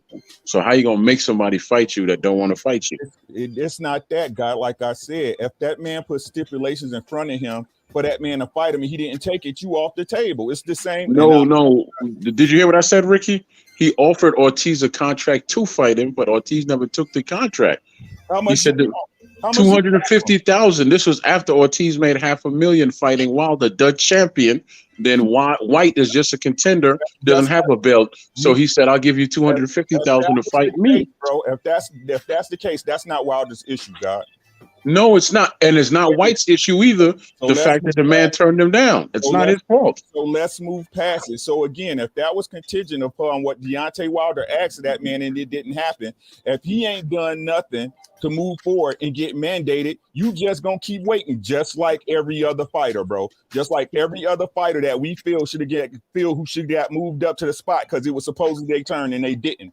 You can't say boxing one way this day and then make it the way you want it. That's just what boxing is. I have no idea what you're talking about because White has been fighting, so I don't know what you're talking about. He hasn't been. He fought Povetkin, he fought Rivas, he fought Parker, and he fought. Those are three I can remember off the top of my head. Those are good fighters right there. So I don't know. I don't know how he hasn't been fighting. Compared to who? Compared to anybody that Wilder's fought. I keep telling y'all, bro, it's all depending how you rate a fighter. I don't rate those fighters as good. That's fine. Right. That's fine. White definitely thought that Povetkin was good because Povetkin knocked him out. Dillian Whyte ain't shit. He ain't never been. And what happened in the rematch? Could somebody tell me what happened in the rematch? Thank you. Looked like shit. No. Povetkin lost. Povetkin got stopped, right? Well, to be clear, Povetkin was looking bad the first time they fought. He got dropped like 3 times. Bro, y'all don't never want to go with time. No, it ain't no y'all. It ain't no y'all. It's just me. Don't put me in no boat with nobody. Don't take it personal, bro. A hit dog. No. But you said y'all, and I don't know. I just came back in, and y'all was on this. It's not you. It's not you. If you're not y'all, God. I'm just want to make my point clear though. To the person who said Povetkin was looking like shit. Povetkin was looking like shit in the first fight until he got that uppercut off. Like he got dropped like 3 times, I believe. But he didn't look twice. He looked in the second fight, bro. The second fight, he looked like he wasn't even supposed to be in there, God. Absolutely. I agree with that. Now those are 2 different things. Yeah. Those are 2 different things. But he got paid, he signed a contract, no doubt. And his ass lost. It is what it is. No doubt. Yeah. All right, so let's keep it moving with this Eddie Hearn shit. Like, okay, so let's move it down a little bit. Now, Eddie Hearn, like I said, wants Fury to be stripped, ripped. His power should be ripped if he does not go through with this fight. I want to know, do you guys say y'all agree with that? But here's the thing, man. He's saying Dillian Whyte should get the fight. But I'm also hearing the rumblings that Tyson Fury is willing to throw the belt in the trash. He's always been willing. If AJ is successful on the when they fight on the 20 White, and which is funny for me to hear this, because Eddie Hearn was talking a lot about, hey, it's no buzz for this fight, and you know what, he might be kind of right. It's no hype for it, but that's because the champion is quiet. A lot of people are in doubt that the fight is going to happen. A lot of people think the champion is going to pull out. When I say a lot, I'm talking about the content creators that I see. I'm talking about other pros. I'm even talking about Eddie Hearn himself. They don't believe that the champion is going to meet the obligation that he signed up for. He's already talking about throwing the belts in the trash if AJ is successful, to have pretty much a best of Britain. How do you guys feel about the best of Britain? Does the AJ and Fury fight hold water if it's not undisputed? Or let's say Wilder beats him, right? And his next fight is AJ. No, God, it doesn't, bro. Because before when we were telling y'all, if it applies to you, that the arbitration was still in effect, it was all about, we want unification. Oh, it's a unification about, this is the reason I want to see it. It's a unification. So what's the point of seeing it if it's not a unification bout? It don't move the needle to boxing, right? Why would AJ put his belts up in a fight where Fury has nothing to offer? And why we want to see the best of Britain and we don't live in Britain? Well, let me say this. There is going to be the best of Britain, but it's not going to be Fury versus Joshua. It's going to be White versus Joshua, because we all know Fury ain't showing up. Fury is not going to show up. White's going to say, okay, well, I'll jump in to fight Wilder, and Wilder's going to retire. He's not going to take the fight. He's not going to take that fight. No, I'm not tripping. He is going to retire. He's going to retire. Bruh.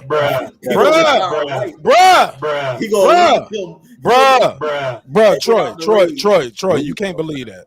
Delusional. I said it twice already, Mark. Man, say it 3 times. Maybe you'll convince Troy, him. what about Deontay Wilder that makes you think he would rather retire than to fight Dillian Whyte? 2 things. Who's coming off a win, but prior to that, he got put to sleep. Don't move his head off the line. Come on, man. Bro, y'all crazy. 2 things. I have two reasons why I believe that. Let's hear it.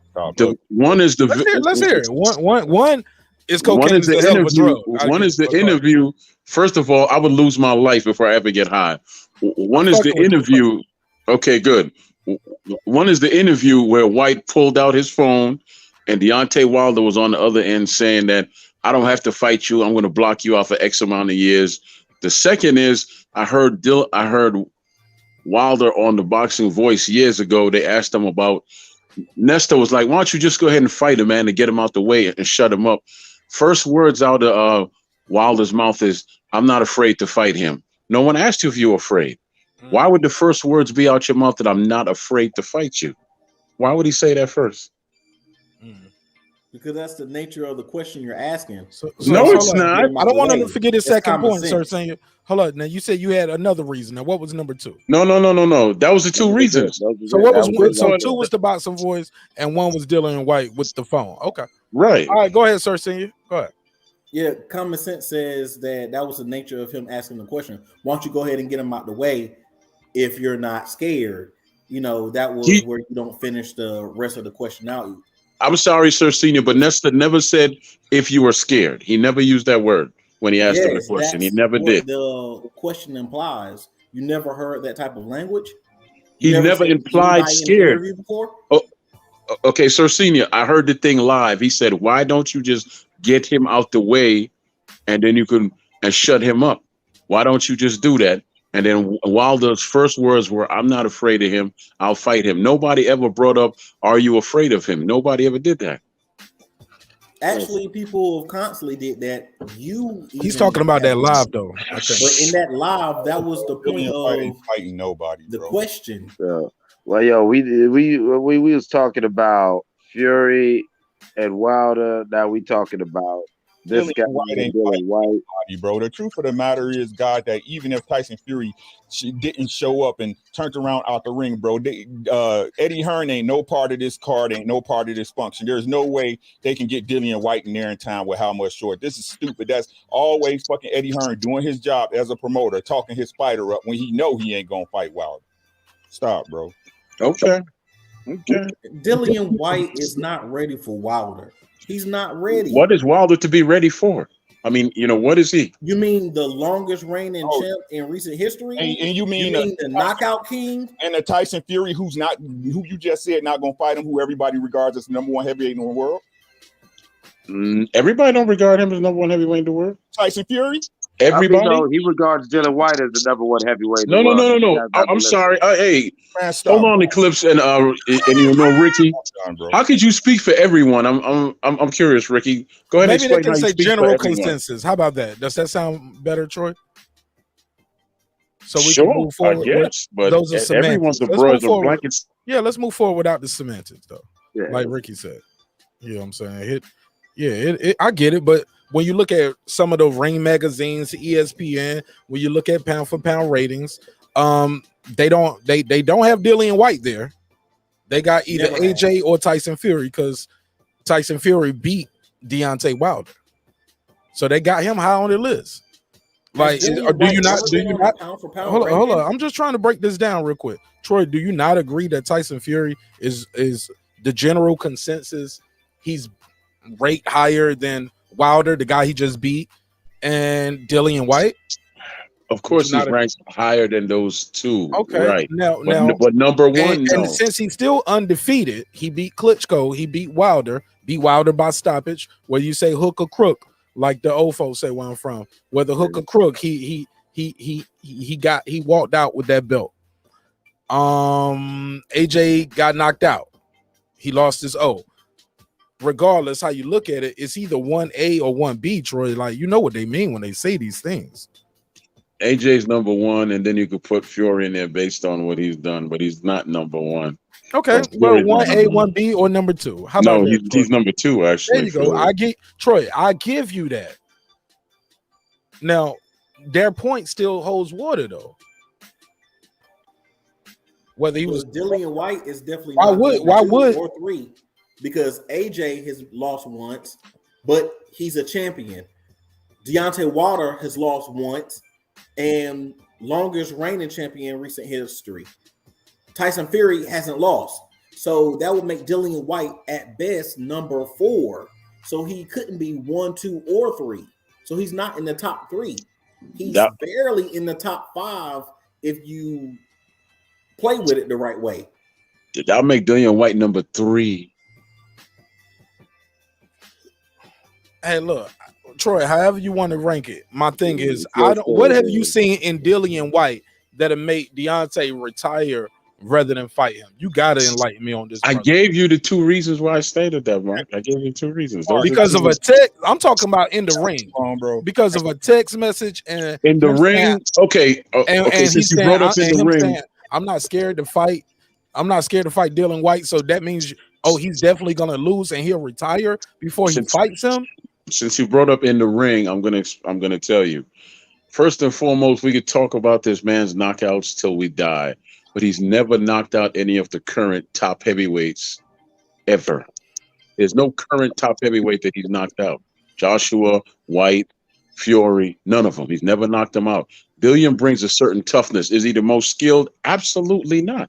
But he brings a certain toughness, and he brings that punch, and he brings that belief that he's going to take you out. And he, as I stated, he has a thing in him, a toughness that Wilder has never faced in any opponent, except for Fury. I give it to Fury because he came off the canvas twice, and then he came back and beat Wilder.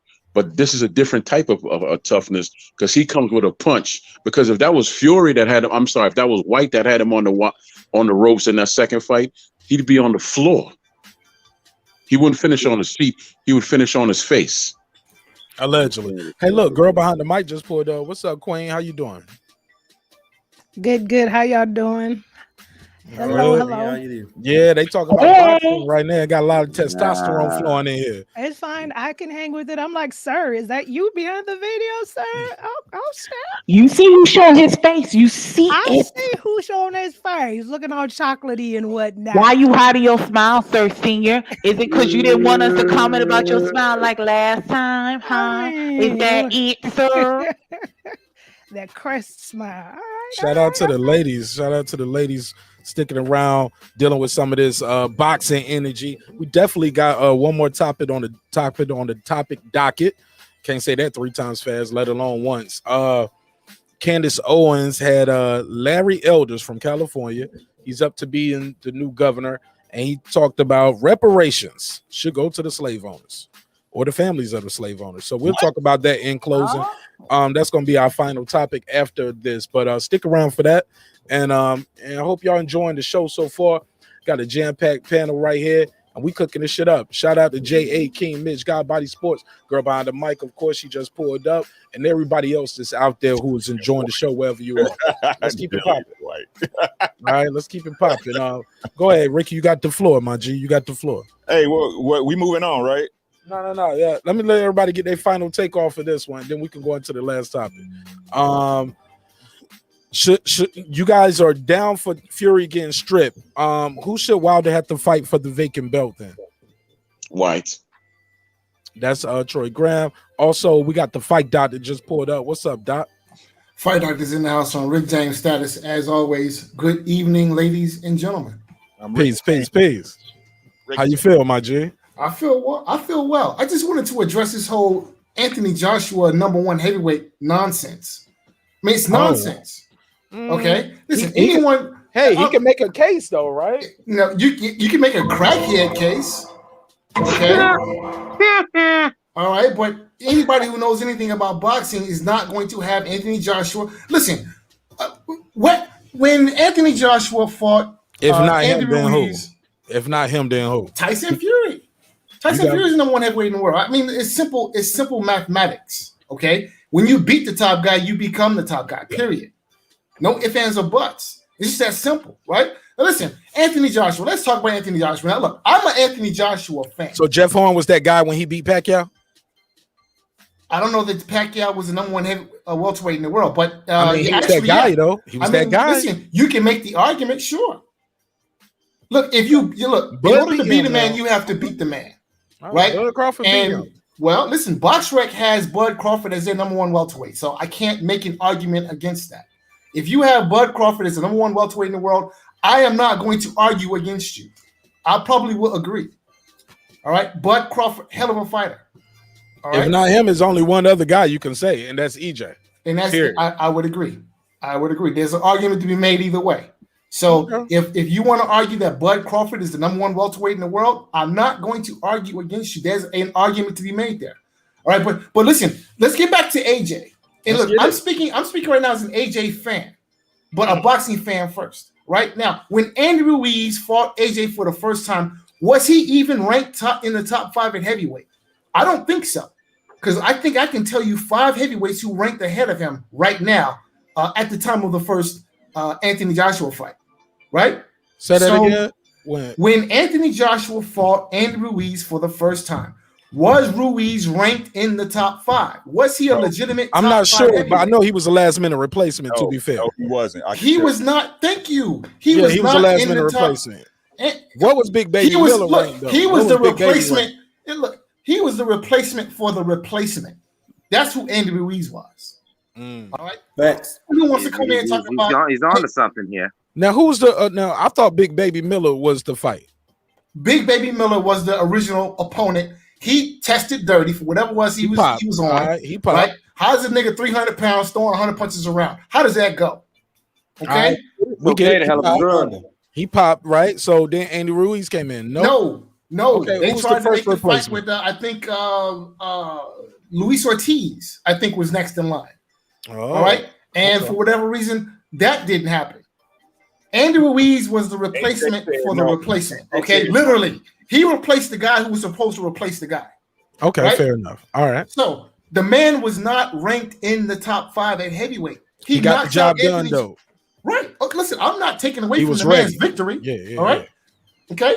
But at the end of the day, Anthony Joshua got knocked out by a guy who was not in the top 5 at heavyweight. Meanwhile, And you have- was testing positive for heavy Snickers back then. Remember, he was Exactly. eating Snickers everywhere. Exactly. Okay. His blood was coming. His blood was coming up with lemon pepper, mild and lemon pepper sauce. Mark, what's up with Troy Exactly. looking like he about to fall asleep? I don't know what he doing. I ain't looking at that nigga. I ain't looking at that brother. Excuse me, Troy. The fight Sorry about doctor's that. laying a heavy anesthesia on his ass. That's what that is. Okay. Don't get it twisted. Okay. Heavy anesthesia. All right. So listen, look, how is it you get knocked out by a guy who's not in the top 5 at heavyweight? You come back and beat the guy, and now you're supposed to be the number 1 heavyweight in the world. Meanwhile, at the same time, Tyson Fury and Deontay Wilder are both undefeated. Okay. Deontay Wilder has held his title literally 3 times as long as you have, without a defeat. Tyson Fury has beaten the best heavyweight in the world before you did, but yet and still, you get knocked out by a guy who's not in the top 5. You come back, beat that guy, and you're supposed to be the number 1 heavyweight in the world. On what planet? He got his belts back. Okay. He got 4. He got 4 titles, but 3 of them count, right? He got 4 titles. None of them count. Nah, They're man, all them shits meaningless. count, man. They Them have shits less count. than no meaning. That ain't what his check say. The check they gotta pay him for that. Money ain't got nothing to do with. They gotta pay him prestige for and that. honor. Look, he's gonna get a champion's purse. Is what I'm saying. He's gonna get a unified champion's purse.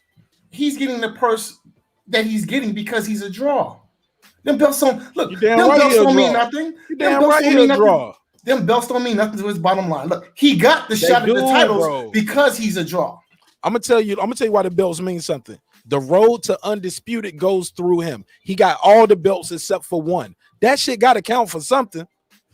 Same way it counts for Errol Spence. Listen, Like, you want to know who? like, Do you you want know to what I'm know? saying? The do you road wanna- through undisputed, you got to see that man. Do He you got want to 2 know of the what belts. Do you want to know what undisputed means?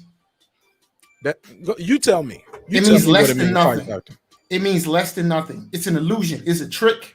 Zab Judah would disagree because he was undisputed. Listen, Zab Judah was welterweight champion of the world by virtue of the fact Undisputed. that he knocked out Corey Spinks, not by virtue of the fact that he won those 4 little trinkets. Okay? Listen, let me ask you a question. Was Floyd Mayweather undisputed? Not that I can recall. Okay. But the question is, was Floyd Mayweather champion? Absolutely. Of course. Several times over. Of course. Being a champion has nothing to do with them damn belts. Nothing. Now, let me ask you a question, Mark. Now, you're an intelligent guy, right? Wait. I got a question. That's Before what my you check go all said. the way in. How do you become a champion if not by getting the belts? You become a champion when you beat a champion. In order to beat a man, you have to beat the man. This is what has happened countless times in boxing. Okay. Now for Mr. Graham Cracker over there, all right, who's about to fall asleep, all this anesthesia I'm laying on his ass. I just have one question, right? When Muhammad Ali, now do we all recognize Muhammad Ali? What do you do this for all the time? Shut the fuck up, man. Please, Hey, just shut the Troy, we having a good conversation right here, man. Look, he might have called you Graham Cracker, but it's all right. Nah, it isn't that. We ain't got to go to the shut the fuck ups, bro. Please. I got you, but We he's got not some making ladies any sense. here. We were having a good panel before he came on. Look, and we still gonna have a good panel. Like we was having a good panel without personal attacks too. Let's keep I that to a minimum, too. apologize, Mark. And I apologize. Mike got to doing it too, though.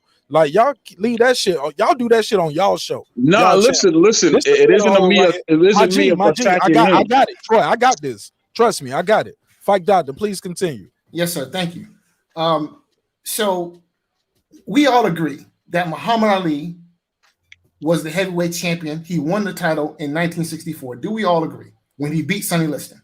Yes. All right. Now, can anybody tell me what belts that Muhammad Ali won off of Sonny Liston? The IBF. Well, his even IBF did not exist until 1983. So my question that's is, what I was about to tell you too. Like the game, Hey, look, the game has evolved since then. Really? Has it? Yeah, and also when you're a heavyweight, they don't have all those like a lot of times it's different with heavyweights than it is now compared to back then. So as far as like guys going up in weight, down in weight, undisputed, getting the belts, new sanctioning bodies, pound for pound was created later on. Like they didn't have a pound for pound thing back then. I get it, bro. The game has evolved. Bro. So pound for pound was actually created in the 50s. You know, basketball has evolved too, right? You know, they couldn't dunk at one point, or like they made the motherfucker shoot from the free throw line because motherfuckers were dunking from the free throw line. So the game changes a little bit. So my question is this, right? That now somebody called out the IBF. IBF did not exist in 1964. All right.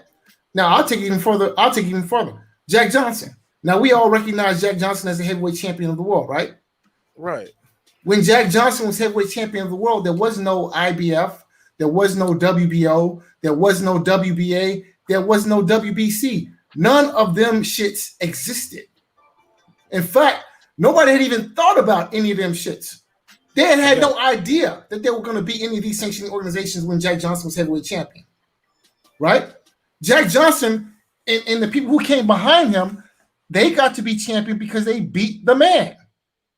Nobody remembers what belts were on the line when Jack Johnson was fighting. Nobody remembers they had to beat him to get the belt.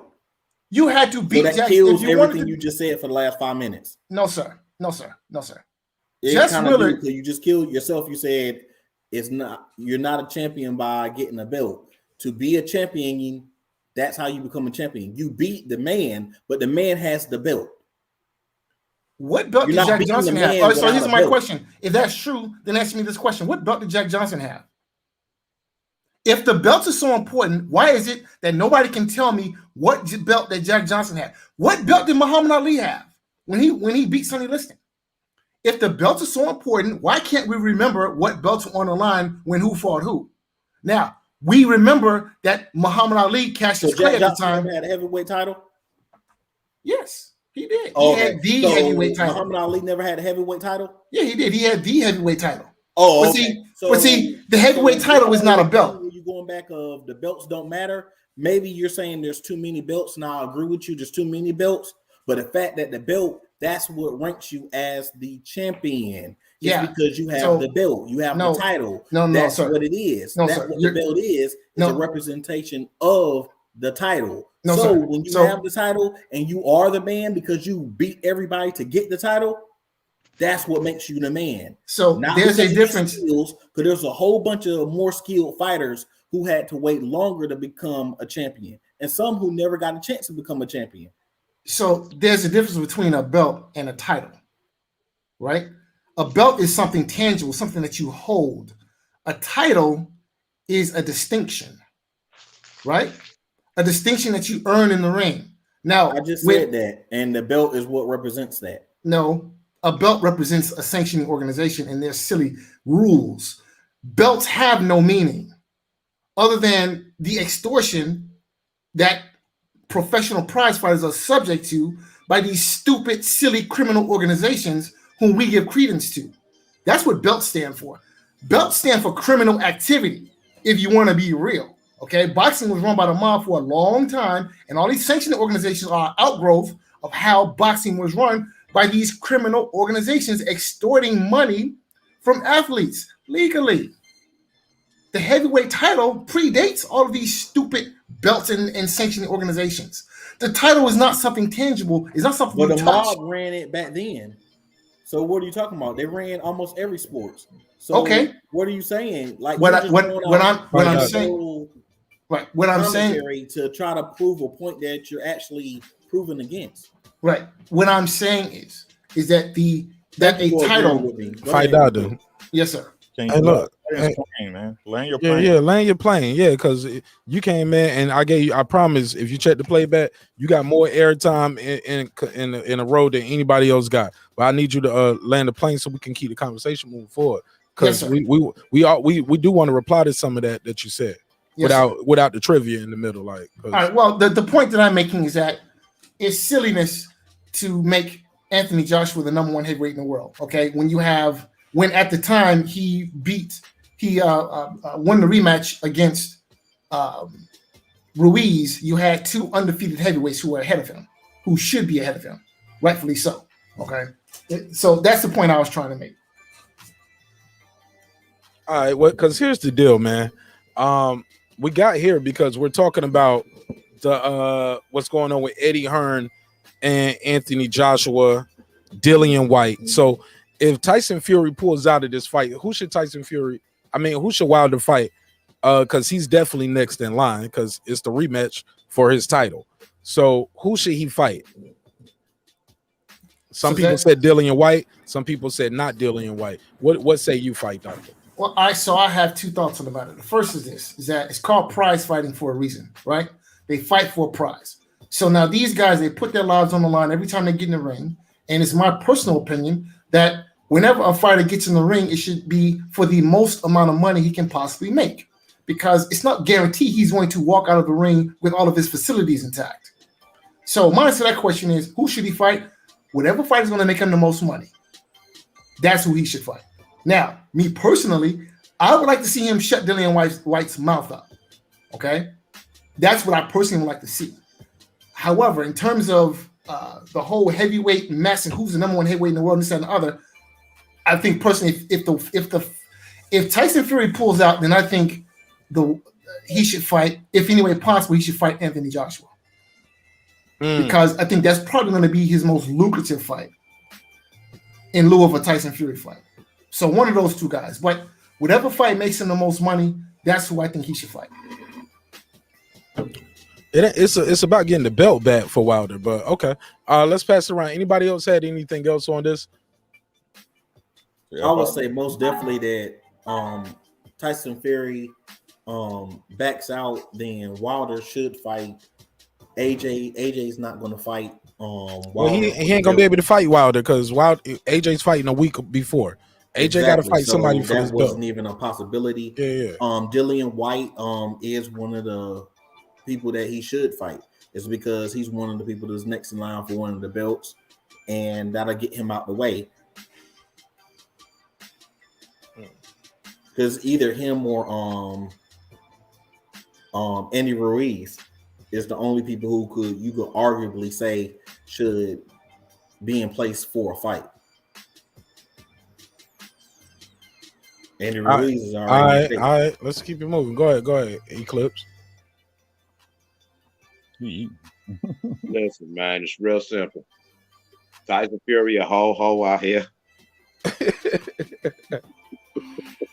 Oh, you over there eating? My bad, man. I'll come back to you. Go ahead, Ricky. My bad. Go ahead, Rick. You got the floor. Man, I mean, the right thing to do, if we want to talk about the right thing to do, would be to go ahead and have the WBC mandated for the vacant title with Dillian Whyte. That way you get him out the way.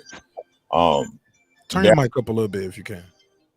That's it, man. All right, go ahead. My bad. I'll turn the music up. Go ahead. My bad. Go ahead. I mean, it would, like you said, if the WBC would do the right thing, mandating him and Dillian Whyte would be the best. That way, Dillian Whyte can get that ass whooping and stop crying about it. And then after that, it should be him and the winner versus AJ versus Egypt for all the marbles, man. But it won't happen because it's boxing. So, damn, that hurt. That hurt when you say it like that, bro. That hurt so bad when you say it won't happen because it's boxing. Go ahead, Troy Grizzy. The thrill is gone, Mark. I ain't got nothing to say. This dude went all around the world and back. And we ain't talking about him. Give me your take on this shit, man. Fuck that, man. I would with the fight. I already told y'all, if Fury's not going to show up, White's going to get mandated, and Whyte and Wilder's going to be like, oh, hell no. You're going to retire. Then you're going to have Whyte versus Joshua after he takes care of Usyk over there. That's my belief. All right, BX Native, what up, my G? What's popping? What's up? What's going on, Mark? How you feel? How you feel? What's the deal? I'm doing good, man. With this fight, man, I just want to see a good fight. I hope this dude Wilder don't get fucking knocked around the ring like he did last time. Oh shit! But that probably be the case. Oh shit! You one of them. I said one of them. I like this brother. I like this brother here. Fury is a better boxer, bro. Like it's like he proved it like twice already. Here we go. Go ahead. Go ahead, bro. You keep cooking. You welcome to your look, man. Like I said, man, you welcome to your own opinion over here. Correct. You know what I'm saying? We ain't got to agree, and we ain't here to change your opinion. That's what. And I want to keep those personal attacks to the minimum because this ain't this type of party. So, but go ahead, get your bars off. Why do you feel like Fury is gonna win? What have you seen? Yeah, because Wilder just depends on that one thing in his arsenal is that power punch, and we already see Fury like stand up from that already. So, and Wilder really hasn't shown me nothing in the last two fights that proves to me like, oh, he's definitely gonna win this third fight. He was crying this last fight, talk about the armor he was wearing slowed him down. So I don't see a difference in this fight. Anybody want to do a rebuttal? It's no point of arguing. Yeah, it's funny to me that you haven't seen any of his training. Hey, you didn't see anything that he's been doing this. Nah, we got a show to do, Ricky. Please, No, please, Ricky. so Let him say something. You don't see how fat Fury is. Fat Fury. Only thing Fury is fighting is the lady from taking away his food. I'm not done with that yet. No, he's fat, and he's still fat, and he's supposed to be ready for a fight next month. So what are you talking about? Deontay Wilder didn't need to train any other skills, which he did. He didn't need to learn anything else, which he did. All he could do was take that one punch and knock some of those pounds off of him, and he would respectfully win off of that alone. For sure. Hey, go ahead, Rick. Get in real quick, Ricky. What was you about to say? To get in, bro. You don't argue with fools because people can't tell the difference from who. I'm not gonna do that no more with them, bro.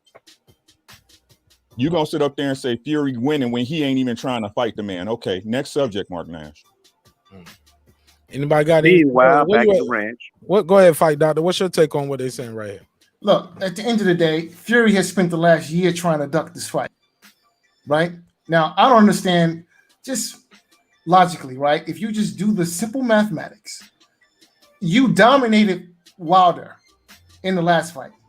Complete, total, one-sided. I mean, maybe there was the first round was competitive, but outside of that, you dominated him easy. And now you ducking. I'm sorry, but I have a hard time comprehending why Fury is trying so hard to dodge a fight with a guy that he totally completely dominated last time out. Hold up. I got you.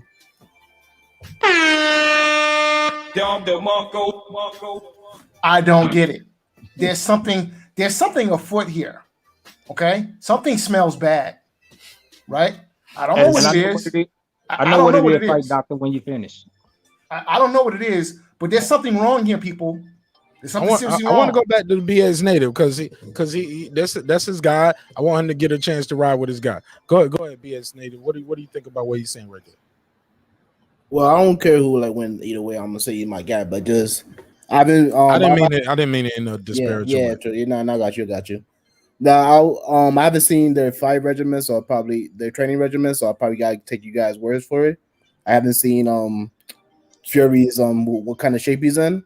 I might have to look into that, but from what I've seen the last two fights that I saw, Fury just outboxed this dude for like the entire fight. So that's what I'm basing it off of. If you guys got different opinions on the how they look during training camp, I'm gonna have to respect that. I might have to check that out, but like the information I had, that's why I was picking Fury. Okay. Anybody else got anything else on this before we move on? I don't feel like he's gonna show up for the fight, but if he do, put y'all on notice for Glove Gate 2. I'm trying to tell y'all, bro. Hey, shout out to my guy, Big Dog Willie. What up, my G? What up, though? Hey, look, let's move it on, man. I got this last topic I want to get into, man. This guy right here, his name is Larry Elders. He was on the Candace Owens show, and they were having a good old time. And he had something interesting to say about slavery reparations going to the slave owners. Let's play that clip, and I'll be right back. It's real short. The UK was ahead of us. They were. Do you know that the slave owners were compensated After they lost their quote-unquote property, the government compensated slave owners. I didn't know that. Yeah, and so when people talk about Interesting. reparations, do they really want to have that conversation? Because, like it or not, slavery was legal. And so their property, their legal property, was taken away from them after the Civil War. So you can make an argument that the people that are owed reparations, and not only just black people, but also the people whose quote property, close quote, was taken away after the end of the Civil War. All right. Well, first of all, you can do a quick fact check, and you can do your Googles. You can see how much the UK got for the people did get compensated for slavery. That's how fucked up. Yeah. Also, you can look up and see what the law was, and you can see how much people got here in America. I think in America might have been around $300 per slave, something like that. So people were getting compensated for it. So this is historically inaccurate on its face. But more importantly, they got these two people talking about it on TV. Somebody react. Please take the mic from me, please, before I say just want to say this. Now, when you get a Sambo and a Coon on the top, hey, look, respectfully, you can't say certain things. I'm just finding out it's fucking with my monetization. I can say fucking with my monetization, but you can't say certain words. I don't think I can say that. I think somebody would say that's hate speech. When you get a simulated manumits who seek manumission on their platform, of course they're gonna say what they're told to say and come from a perspective of what they're told to say. However, if you even look at that argument, these people did get some sort of compensation. Facts. So y'all just gonna run past that speed bump with the word legal in there, bro? Legal ain't right, bro. No, that's I wasn't even gonna get there. I'm just gonna get on what they said out of what they said. I liked it when y'all was taking turns, man, because we can hear everybody clearly. Mike, let Mike finish. Mike, you finish landing your plane before you Asian man speak on the speed bump. Were you finished? Man, y'all go ahead, man. Go ahead, King Asian man. Yeah, I'm just saying, where was it ever? How was it ever legal? They threw that word in there, so somebody's supposed to grab to. I hope everyone their intellect rises above that. It wasn't never legal, so let's throw that junk on up out of there. Right, it just wasn't illegal, right? Like I can't rape you. I can't rape your. Oh, excuse me. I can't R-word your family and take your kids anymore. You got to pay me. I can't take your babies and sell them anymore. I should be compensated for not being able to treat you like a piece of property. Because let's be clear, and this is for educational purposes. When I say this word, rape, they talk about all the other atrocities of slavery, but they leave out the mating and breeding farms. Everybody didn't have enough space for cotton, so we had these other kind of farms. My farm was the breeding house or a mating house, or some people had the buck fighting going on at their plantation, because everybody ain't have enough money for land. But go ahead, Ricky Williams. Go ahead, cook up real quick, man. Get your bars off, bro. Look, this shit right here is a touchy subject for me. Look, I just want to answer for Patricia. She said in the chat, doesn't that relate to the 13th Amendment? It's the 14th Amendment. By the way. What is she talking about? I was just it's not no diss. I was just clarifying for you. Oh no, because I saw the movie. Because well, you're right. Yeah, it's the 14th Amendment. But that's the thing, bro. Just a simple point. Look, I want to let y'all know how insulted I am about this whole shit. This shit is a fucking insult.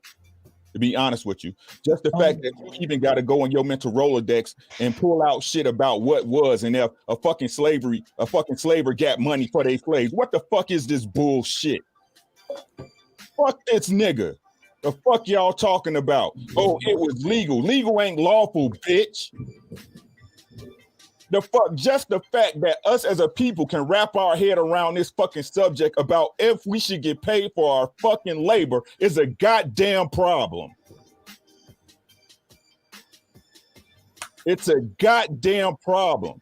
I don't give a fuck what you say. This shit's not right. I don't give a fuck how it happened. I don't give a fuck how it came about. It's just a simple point that people want to accept some shit because some person in authority tell you it was the right thing to do or it's the legal thing to do.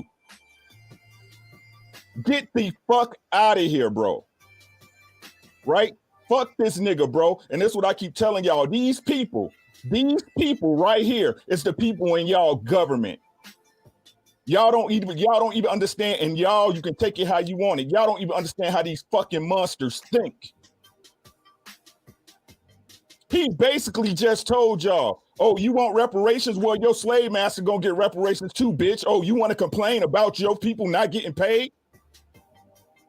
And these are the people that run the government. Yeah, he's up to be California's governor if Newsom is recalled. So they're trying to recall Newsom. And he's the Republican. He's a black Republican, but Democrats, some of them like him. Who cares? It Right. ain't about getting the results for the people. It's not no fucking popularity contest. Yeah. But that's how they get him in office though, with the money though. Fuck that nigga, bro. Like money in politics. I say fuck him, but he's the leader. He's the front runner. Stop supporting the system. Stop supporting the system. What these people, these monsters, think like this about you, bro. Yeah, y'all don't understand. This shit don't sound insane to y'all. 1,000,000%. That's why I'm talking about it. That's why I'm talking about it. That's why we brought it started here. off telling you that out of anybody, some of the slave owners got money, but then turn around and said they need to get money again. So they need to be paid twice for their dirty crimes. I didn't even think of it that way. Yeah, but yeah. Because in his mind, he's saying, they were property that was taken from him. No, they weren't taken from you. They were freed. This paper, they signed a law saying, hey, you can't treat these people like livestock. These are real people. Just the simple. Let me get this right. But the fact that he's even arguing this with another black woman, and she's sitting there like, oh, this is interesting. And I'm like, yo, they prop these people up and put them on TV. Like they get the worst of black people to get on TV and talk about black people. Cardi B. Because they saying what? No, I want to focus on what we're talking about, Sir Senior, please. I'm talking about these two individuals. I'm just talking about these two individuals. Brother, my brother, please. My brother, please. Hey, Troy. Hey, my G, please. What I'm saying is, this lady right here is up here with this guy who's up to be the governor. All right, of California, a very big state. All right, so they prop these people up to say these things, and they like that. And she's like, "This is interesting. We're having a good conversation here. I didn't know that." Let me go to the ladies, since we're talking about a lady here. Girl behind the mic, Queen P. What do y'all think about what's going on here?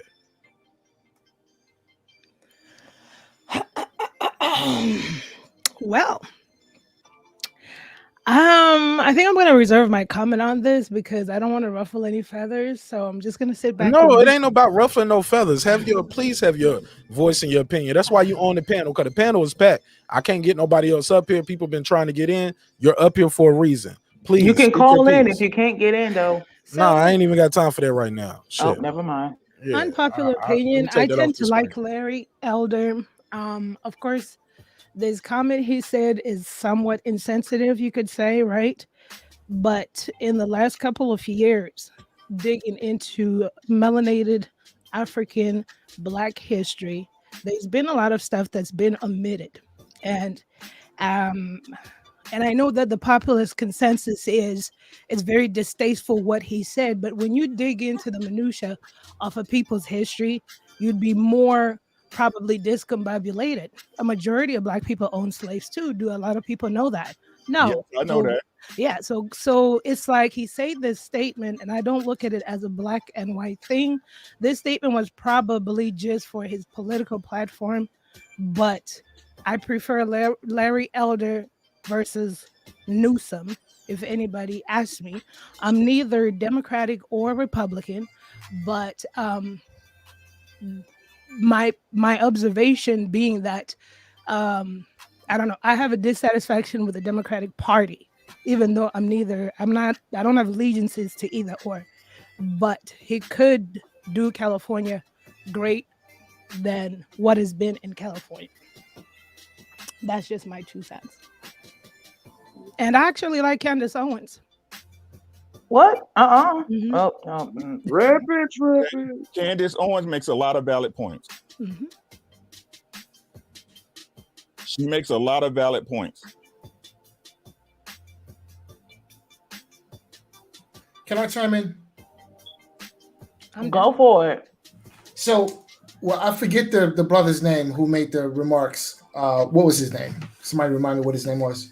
Ricky Williams. Ricky Williams. So when you hear people like Ricky Williams, when you hear black people make these types of statements, it's essentially a reflection of the westernized mindset, which means, so you have to understand the westernized mindset is Western civilization is what brought about the transatlantic slave trade, all right? And the Western, and everybody was in on it. The financial institutions, the religious institutions, the legal institutions, right? They legislated laws to make slavery legal. The church, the religious institutions, the Pope, all right, handed down edicts that essentially said that Africans were not human or less than human, and so enslaving them is okay because they're not human beings, right? And then the financial world that they got in on it. Okay, they made fortunes were made off of the slave trade, but these things happen because in the westernized mind and its mindset and the way it's thinking, it was okay. So fast forward 400 or 500 years, and you have Mr. Ricky, whatever his last name is, being the product of the westernized educational system. Well, his name is Ricky Williams, but Right. go ahead. So Mr. Williams, who has been educated in the same systems and institutions that created the slave trade in the first place. Well, of course, yeah. Well, we're gonna run into interference, right, for our masters who educated us, right, who educated us in their way of thinking. And their way of thinking is that slavery was okay. Wait a minute, now I'm lost. Okay, help us here. Okay, hold on. Well, look. Okay, for anybody who just tuning in, we're talking about this clip with Larry Not Elders. you, Marq Nash. No, I'm talking. I know what I'm doing. I know what I'm doing. Okay, cool. Yeah, the people who are just tuning in, because I see the numbers going up. I see more people tuning in. I'm letting them know what's going on. Oh, I was talking about the fight. I know what you're talking about. Larry Elders said this. The UK was ahead of us. They were. Do you know that the slave owners were compensated? After they lost their quote-unquote property, the government compensated slave owners. I didn't know that. Yeah, and so when people talk about reparations, do they really want to have that conversation? Because, like it or not, slavery was legal. And so their property, their legal property, was taken away from them after the Civil War. So you can make an argument that the people that are owed reparations, and not only just black people, but also the people whose quote property, close quote, was taken away after the end of the Civil War. That's what we had with it, y'all. I'm gonna open the phone line. I'm gonna open the phone lines up, and I'll take some calls. See if anybody want to get their bars off on this.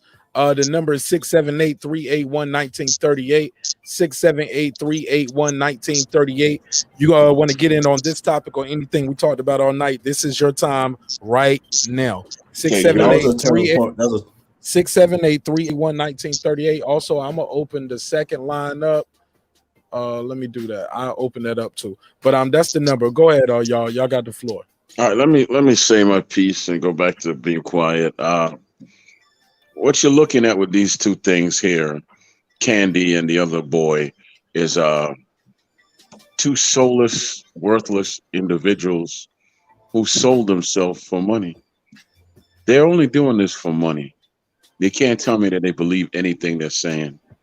And there's gonna come a time where these people turn their backs on them, because they always do, and they're gonna be homeless because they have no home to come home to.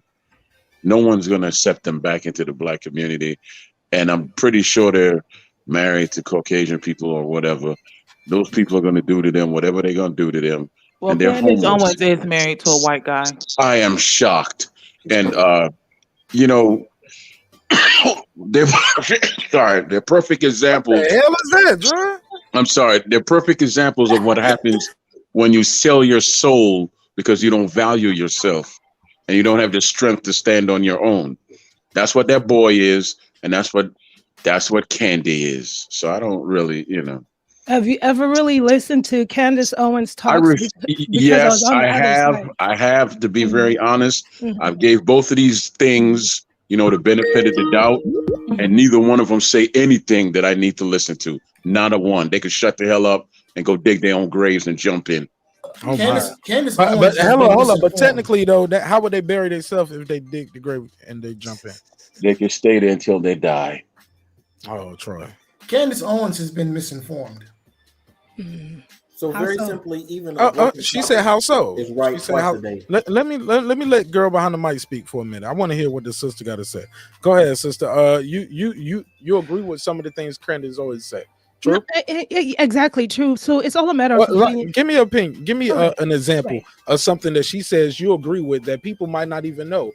I'm open to hearing it. Go ahead. Absolutely. So it's all a matter of opinion, right? I don't 100% agree with Candace Owens, like I don't 100% agree with my best friend. I don't 100% agree with Larry Elder, just like I absolutely don't agree with Governor Newsom. So, and like I said, I am neither Republican or Democrat. I'm actually just flat out for logic. And my stance with Candace Owens has just been that I was, first of all, I despise Candace Owens, but I never sat there to listen. I realized what I was doing was I used to just listen to the social media snippets and they'll get me so upset. And one day I sat down to just listen to just a little bit of her speeches. And I realized it was a speech she spoke about. And once again, it was referring to the Democratic Party. And I'm going to say this once and for all. I'm not I'm not Democratic or Republican. I'm just logic because both parties are very contradictory. But anyways, so she said something that was fascinating.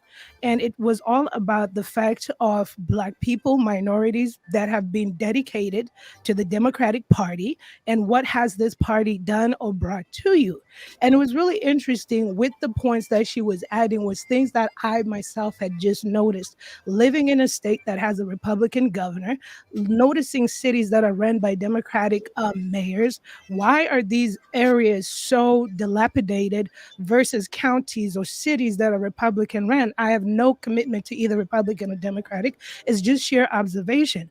In the last about, I say 5 or so years plus more, I write history, Black history, all history, global history. That's really my genre. So I was doing a lot of digging. I got nothing but books here to give people because the preconceived notion for so many years was it was also infuriating. Slavery was not right. But the minute, I swear, if y'all read some of these books written for Black people by Black people that go all the way to the back, I could put them into into our resources or whatever, you realize as much as we had a responsibility in most of this, you will kind of calm down on the perspectives and the propaganda that has been played.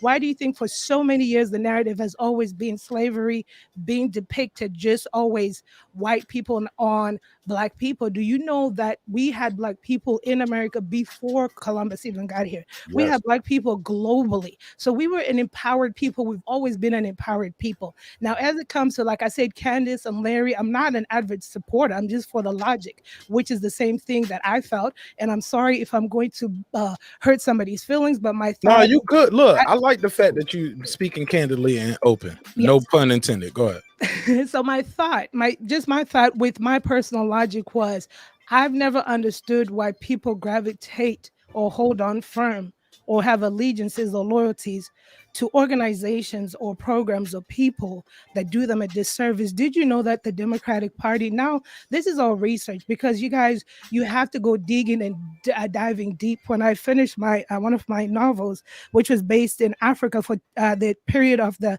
10th century, I had to go do all my research. I had to find out that we were the Vikings. I had to do all my research and find out that we built iron. 500 BC, Black people. We watch these Viking movies and all these movies with white people in it, and we think, oh, they're the only ones that are Vikings. We ruled Britain.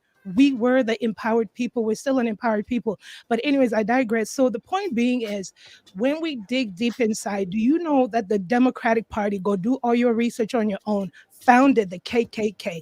Do you understand the powers that be when you start digging into this information and you realize, oh my God, Candace has some points here. So why are some of my people in allegiance with a party that's been, in a sense, killing us, metaphorically killing us, in a sense? And I'm not saying the Republican Party is the stellar party by I no got a means. call.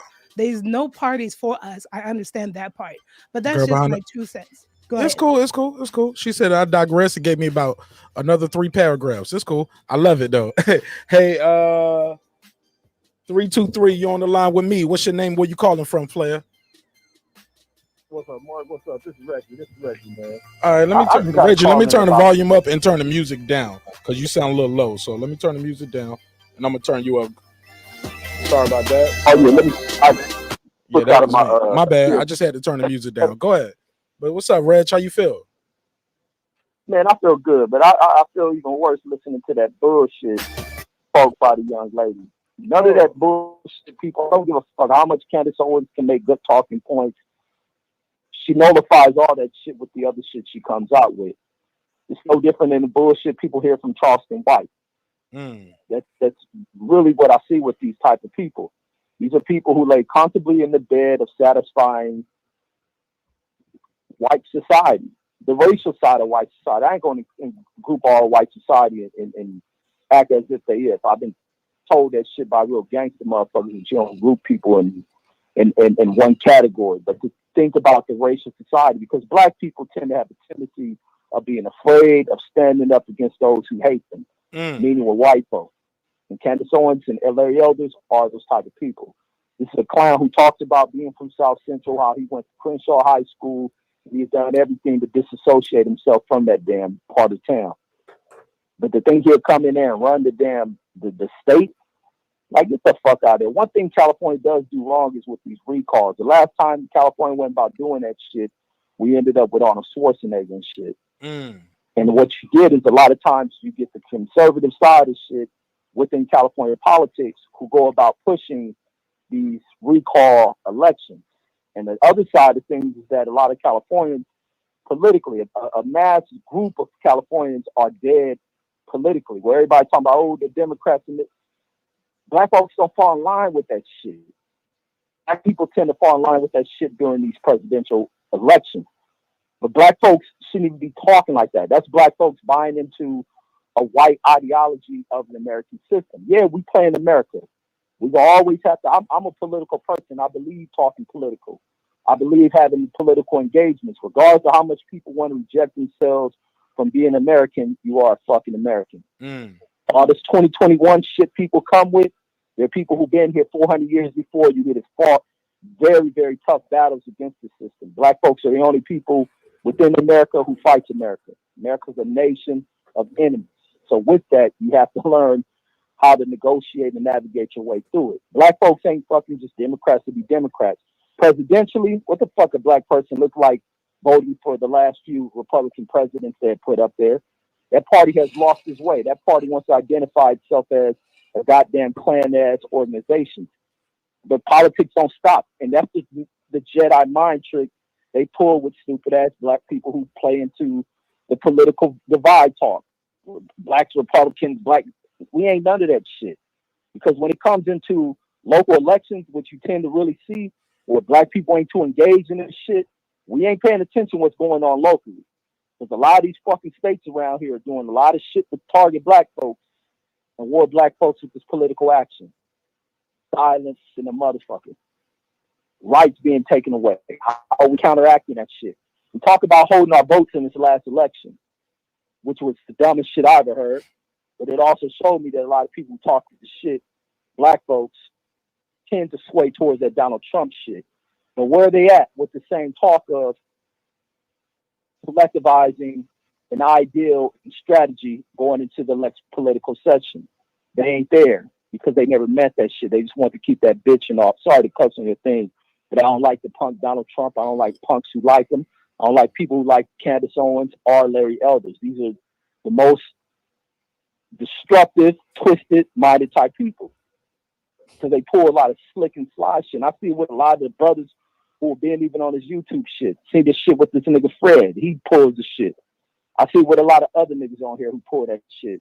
Sitting there sucking Donald Trump dick. and he ain't gonna do shit for a black motherfucker. And this ain't no shit about being divided about the white daddy. It ain't none of that shit. But it's about what people do as a leader. America has failed with the type of people they put in leadership. These white folks who have run this country have been the biggest failures to not just black folks, but failures to this fucking country. And the only way to push America ahead of shit is for black folks to start getting involved in this political shit and to start to taking the helm of shit, not to turning and twisting your back on black folks when you see them in office. It's a deeper goddamn strategic thing going into political office. And I think sometimes black folks need more support, but black folks have to also stand on their 10 toes, stand firm, and not put up with bullshit from those sorry ass white folks who come in with irrelevant, highly swayed opinions on shit. But that's my thoughts on that. I appreciate you, Red. People, fuck Larry Evans. Appreciate you. Thanks for the call, man. Appreciate it. Yes, sir. My G. Shout out to Reggie Owens, man. Reggie O. What do y'all think about what Reggie said right there? Thoughts? Y'all agree? Y'all disagree? I disagree. I disagree on all this bullshit. What Reggie well, said. I already know you do, Rick. But you agree with the idea of voting as a whole, period. If I'm not. No, again, like I said, the whole problem is this, bro.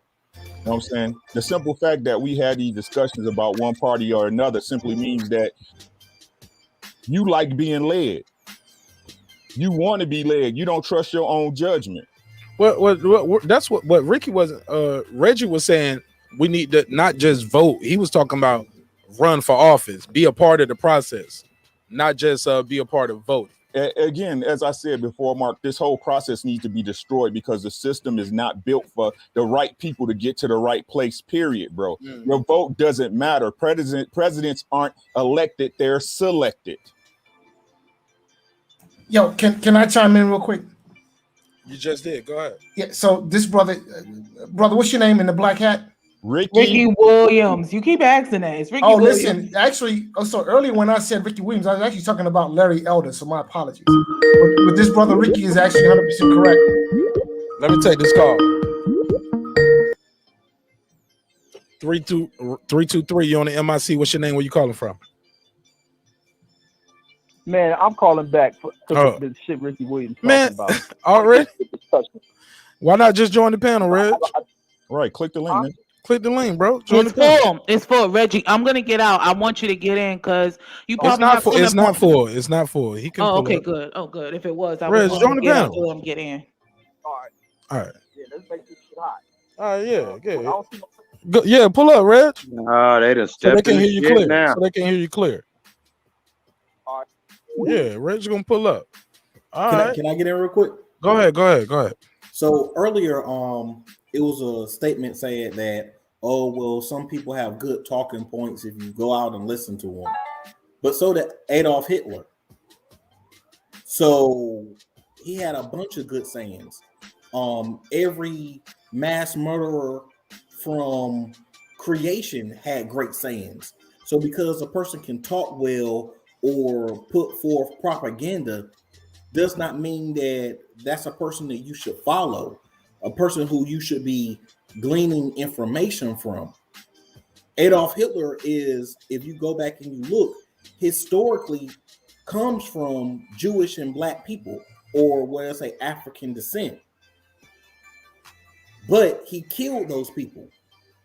So very simply, you can't listen to a mass murderer or a crazy person or who was saying do that though?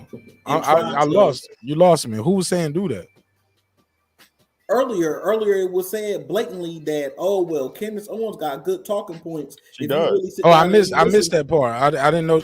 So you equating Candace Owens to Hitler though? Is he? That's deep. Yeah, I'm equating them. Yeah. Wow. I'm not saying they are the same. I'm saying that they are similar. Oh, bro. As in, all right. Well, look. Let me hear. Look, crazy person. I got you. Look, we got Reggie here. He don't pulled up. He took umbrage to some things Ricky said. Go ahead. You got the floor. No, and Sirs was making great points. These people can be Hitler-like. You can do anything to shift society. That's the delicate balance of society. When you have that kind of rule over the thoughts and opinion of people, look what Trump was doing. If Trump was in any other country, he could have shifted that society to be on the same kind of ish Hitler was. Look how easy it was for him to create this hysteria to get these damn buffoons to go in there and rush the Capitol. Which I was just about to say it. Yeah, go ahead. Yeah, it is very easy, and that's how Hitler was able to do it. You deal with society where there's a lot of sheep in it, but this whole talk about a country ain't for us. Black folks have every opportunity to change a lot of shit within our current state in this country. These new age revolutionaries have been so, I won't say been so in the way of progression and shit, but a lot of times we stand in the way with shit with that revolutionary type shit. At some point you must ease that shit and move forward with things. But black folks can move through the system. This ain't a white system. It becomes a white system because you deal with so many black folks who are afraid to sit in rooms with white folks and have their own opinion. But we can sit in groups and be rah, rah, rah about shit. And I see it all the time where I done function through corporate society and all that shit, being my goddamn self. But I'm around black people who are afraid to have an opinion, but will huddle over in water cooler talk and complain about shit. And then when we see black folks make it, we begin to kind of label them as being sellouts and shit as if they can't make it. We hate to see forward progression. Regardless of what America started at, it's showing the fuck don't look like what it began as. Because black folks have started to strip this shit down. And black folks don't recognize that shit. Black folks never tend, that's the problem with black folks. When we gain ground, we tend to not recognize that shit. And other people step in the fray of shit and steal it. We didn't change many things. We just must strategize, create plans of moving forward. And it ain't just got to be talks about, oh, let's do this hustling and making money shit. No, the game should be taught because everybody want to put money together. And sometimes when shit is just all about money, which I see a lot of people on, money divides motherfuckers because there ain't no true love. And ain't no true lessons in that shit. Got money. The death of our people is the bag. Yeah, go ahead. The death of our people is the bag, right? Facts, bro. Because the bag overrides all your morality. The bag is the one thing that everybody say once you get, no matter what the fuck you stood for, oh, at least they got the bag. Nah. You see what I'm saying? My point of it is this, bro. I believe the black man and black woman is the most powerful thing on this earth when they trust and love in one another and forgive and move as a force. Right? But to be honest with you, we got too many snakes in the goddamn grass like these motherfuckers he posted here. Right? You were supposed to be doing shit for your people out of the love of it. Out of the love of it, bro. And how I deal with government, y'all can take it how you want. I'm a man. I don't need to be led. When I say Candace Owens has good talking points, I can say that with 100% of surety because if you know how to glean and discern information, you can learn something from any goddamn body. Facts. Right? What I'm saying is this. I'm not going to continue to believe in a system that don't believe in my people. I don't give a fuck how many times. The way it is right now, bro. The one thing I do agree with you, what you said on Reggie Owens, and this is a fact, bro. Y'all need to vote locally because that's the shit that affects you at your home, your city council, your mayors, your governors. That's the shit that affects you from day to day. But when it comes to picking a greater evil, I don't pick no evil, God. I'll stick with no evil. Right? The whole problem with America is this. We the toughest pussies in the world. Preach. The toughest pussies in the world, right? This is supposed to be a country for the people, by the people, of the people, right? But the people don't ever say shit and then want to point fingers at each other and the government. No, get the government the fuck out of there. Make a government that works for the people. But no, y'all keep, and I tell y'all, if you take offense to it, that's your own fault. People keep voting for this shit like it's gonna change when y'all know the shit is set up as a rig from the beginning. Facts.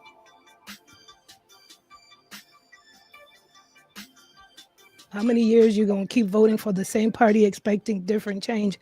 Isn't insanity doing the same thing over and over and over again? And it's not about political party, but it's about thinking differently and hearkening back to that same very You're not conversation. thinking differently by supporting the Republican Party. Black folks tried that until the 60s. It's not about parties. Black people need to stop looking for a black savior. Yes, we should start at the grassroots. Yes, we should start by ourselves.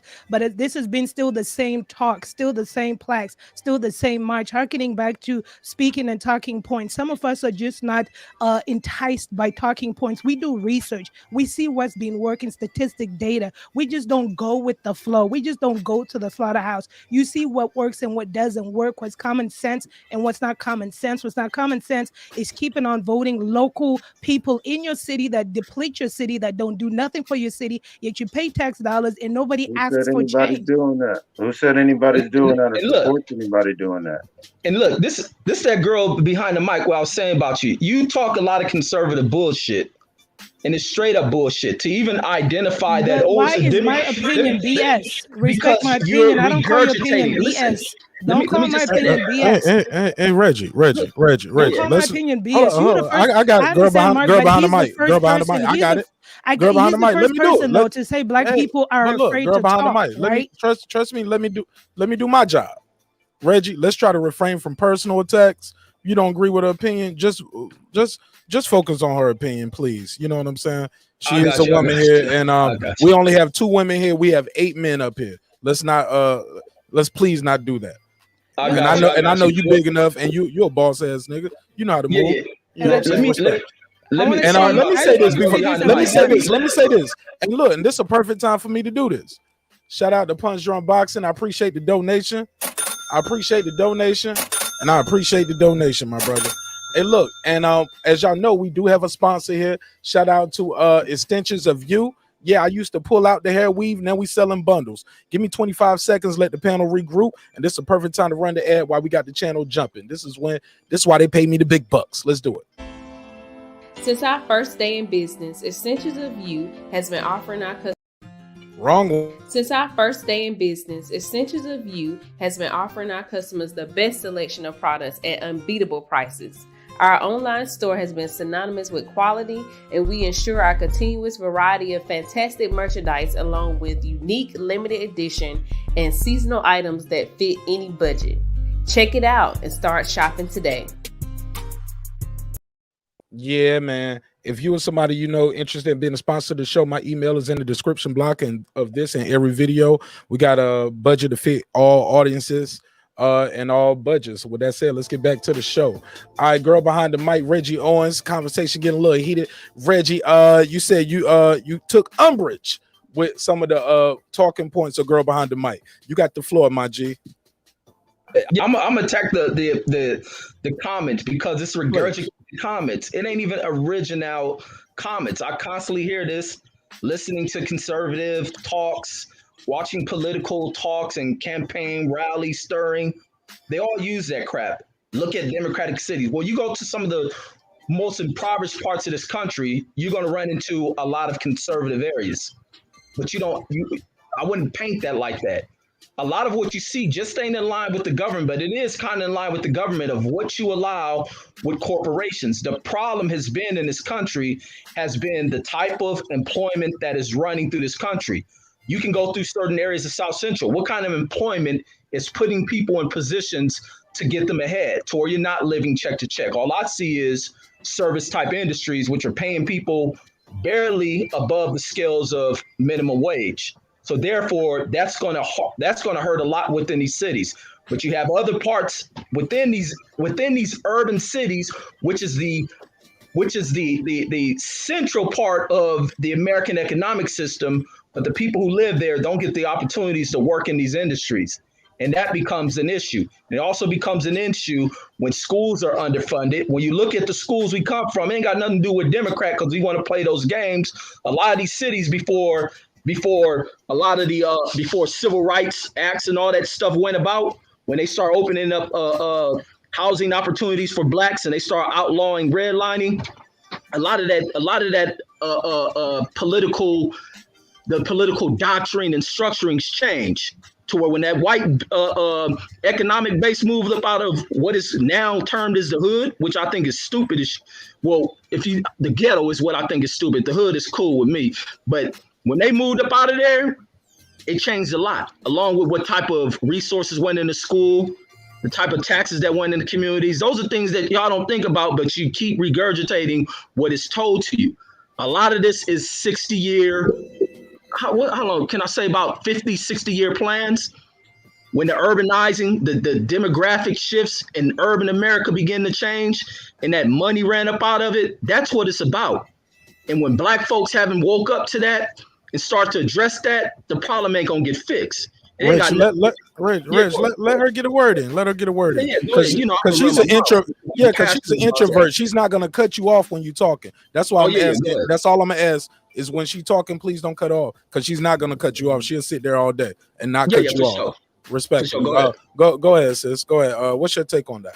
All right, so I'm just going to say this. First of all, respectfully, I've traveled across the nation, minus probably 5 for my career. I've been and done very well in my career. I've worked in what they want to say urban communities. I don't watch the propaganda of news, so I don't even know what's Republican, conservative, whatever you're talking about. I read books. That's what I do. And I write books. That's what I do. So I don't understand this regurgitating of information if my own eyes and my own logic and my own rationale has driven me to these communities, and I've seen the difference. Oh, did I mention that I live in a Republican governor ran state, and I have moved around this state to where, especially my closest experience other than these couple of years, where I see what's going on with the Democratic ran cities, and I live more closer into the Republican ran cities where we have no problems here. So might I remind you, my information is firsthand experience. I don't regurgitate. I don't watch news. I don't watch the propaganda. And I'm not a political analyst. So my job here is done because I'm not going to go on unless people are reading books, getting into the minutia of all this other stuff, and I don't regurgitate. So thank you. And I'm not a political analyst. And by the way, I just wanted to say one of the interesting factors at the top of the conversation was that, well, the black people at the work and the corporate sector hover around at the water cooler and kind of hush and say things. And perhaps is it because they're afraid if they express their opinions, they're to be judged harshly. And I also heard something about how we treat each other. Yeah, perhaps if my opinions are different from other people's opinions, is it that then I'm also to be told that I have, what was that word that was used? It flees my mind. But then it's like I'm judged harshly. I can't think for myself. I have to be regurgitating, or perhaps I have to be married to a white man where I'm married to a Mississippian. But so what is it? I can't have my own logic and experience in this matter and just be respected for my opinion. I rest my case. Thank you. I ain't know. Hold up now. I know you had put a case on him now. Oh shit. Hey, look, man, let's get back to the conversation. Reggie, you're more than welcome to reply to that. I think she was down. Go ahead, Ricky. You want to get your final thoughts then? Yeah. Shout out to everybody on the channel, on the panel, man. Great discussions, bro. Reggie, you my man's 50 grand. He agreed with you. Hey, look, y'all disagreed at first, and they was like, "Hold up." I appreciate discourse, man. There's nothing wrong with it. That's how you get ideas made. That's how you get them into the flesh and create it, man. Facts. But 1,000,000%. That's why we're here. But it's this brother in the chat ringing out, bro. Really, what it's about, man. Like I said, if you gonna believe what you want to believe, I tell y'all all the time, I'm not here to change your mind. You know what I'm saying? I'm not here to do that. I'm not here to change your life, but I can tell you this, right? A man should be able to stand on his own too. And when our men, and I'm talking about black melanated men, wake up and realize that we are gods on this planet and lead the way we're supposed to lead, take care of your family, and make sure that you're doing what you need to do as a man, a lot of this shit falls by the wayside, God.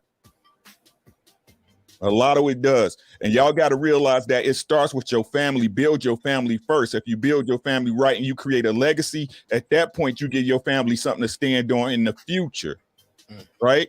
Because no matter what nobody says, like I said, I don't believe in it. And I tell Mark all the time. He vouch for me. I'm in the system. I'm not of it. I'm not of it. And y'all got to understand, just because you in this country or in this company, right, don't mean you got to be an employee of it. Right? Learn to move in a room full of vultures, God. And get on your purpose. Get on your purpose and be positive, and everything else will work out for itself. But the one thing I can tell you that this current system of government, they don't have none of y'all best interests at heart. That's the one thing I know for a fact. Yo, can I chime in real quick? Well, he was just signing out, so go ahead, Rick. I'll see you on the next one, bro. You know, I got a slave in the morning, like I said. I appreciate you, bro. Thanks you for your time and your energy, B. It's your boy. Allow me to reintroduce myself. My name is. Y'all have a good Love night. it. Yo. I love it. I love All right, it. my brother. Go ahead, Fight Doctor. Go ahead. So there's a common misconception that the first democratic republic of the Western Hemisphere was the United States of America. That, in fact, is not true. Haiti. The first democratic republic of the Western Hemisphere is Haiti. Yes, sir. Right? Because when Haiti became a democratic republic, all of its citizens could vote and participate in the democratic process. When the United States, quote unquote, became a democratic republic, the only people who could vote were essentially land-owning white men. In other words, a small minority, almost an insignificant minority of the population of this country could participate in the democratic process. Now, my question is, what's democratic about that? Right? So the brother Ricky Williams made a very interesting point when he said that this system was not set up for you. It wasn't. This system was set up for rich, land-owning white men. True then, true now. Keyword land-owning. Okay. And white. Right. That's who it was set up for. It was set up for the rich, the powerful. Right? So when you vote Democrat, when you vote Republican, what you are doing is you are voting for the rich. That's what your vote goes for. Because at the end of the day, Democrat or Republican, they will sell you up the river. And the Democrat will sell you up the river just as quickly as the Republican. Look. Wait a minute. So in that on. case, does that mean Sister. that we basically? I just want to respect the super chat, please. Got to show some respect. I just didn't want to cut him off mid-speech, but I put it on him on the screen. Big Dog Willie, I appreciate you. God knows we all appreciate you. Thank you so much for the donation. Go ahead, sister. Then I'll read what he had to say. I just didn't want to cut the Fight Doctor off. Oh, okay. I was just going to say, with him saying the Republican, the Democrat, I agree that neither one of them support us, no matter which way it goes. So are you saying, like Ricky Williams was saying, that we should just start with voting locally? That's the most important. Even though sometimes when you vote locally and people have the right agenda when they go in, they sometimes switch up too, especially when money gets involved and if they want to continue their campaign and certain people are paying towards their campaign. So I have a different philosophy. Now, I agree with what the brother has to say, but I would take it a step further.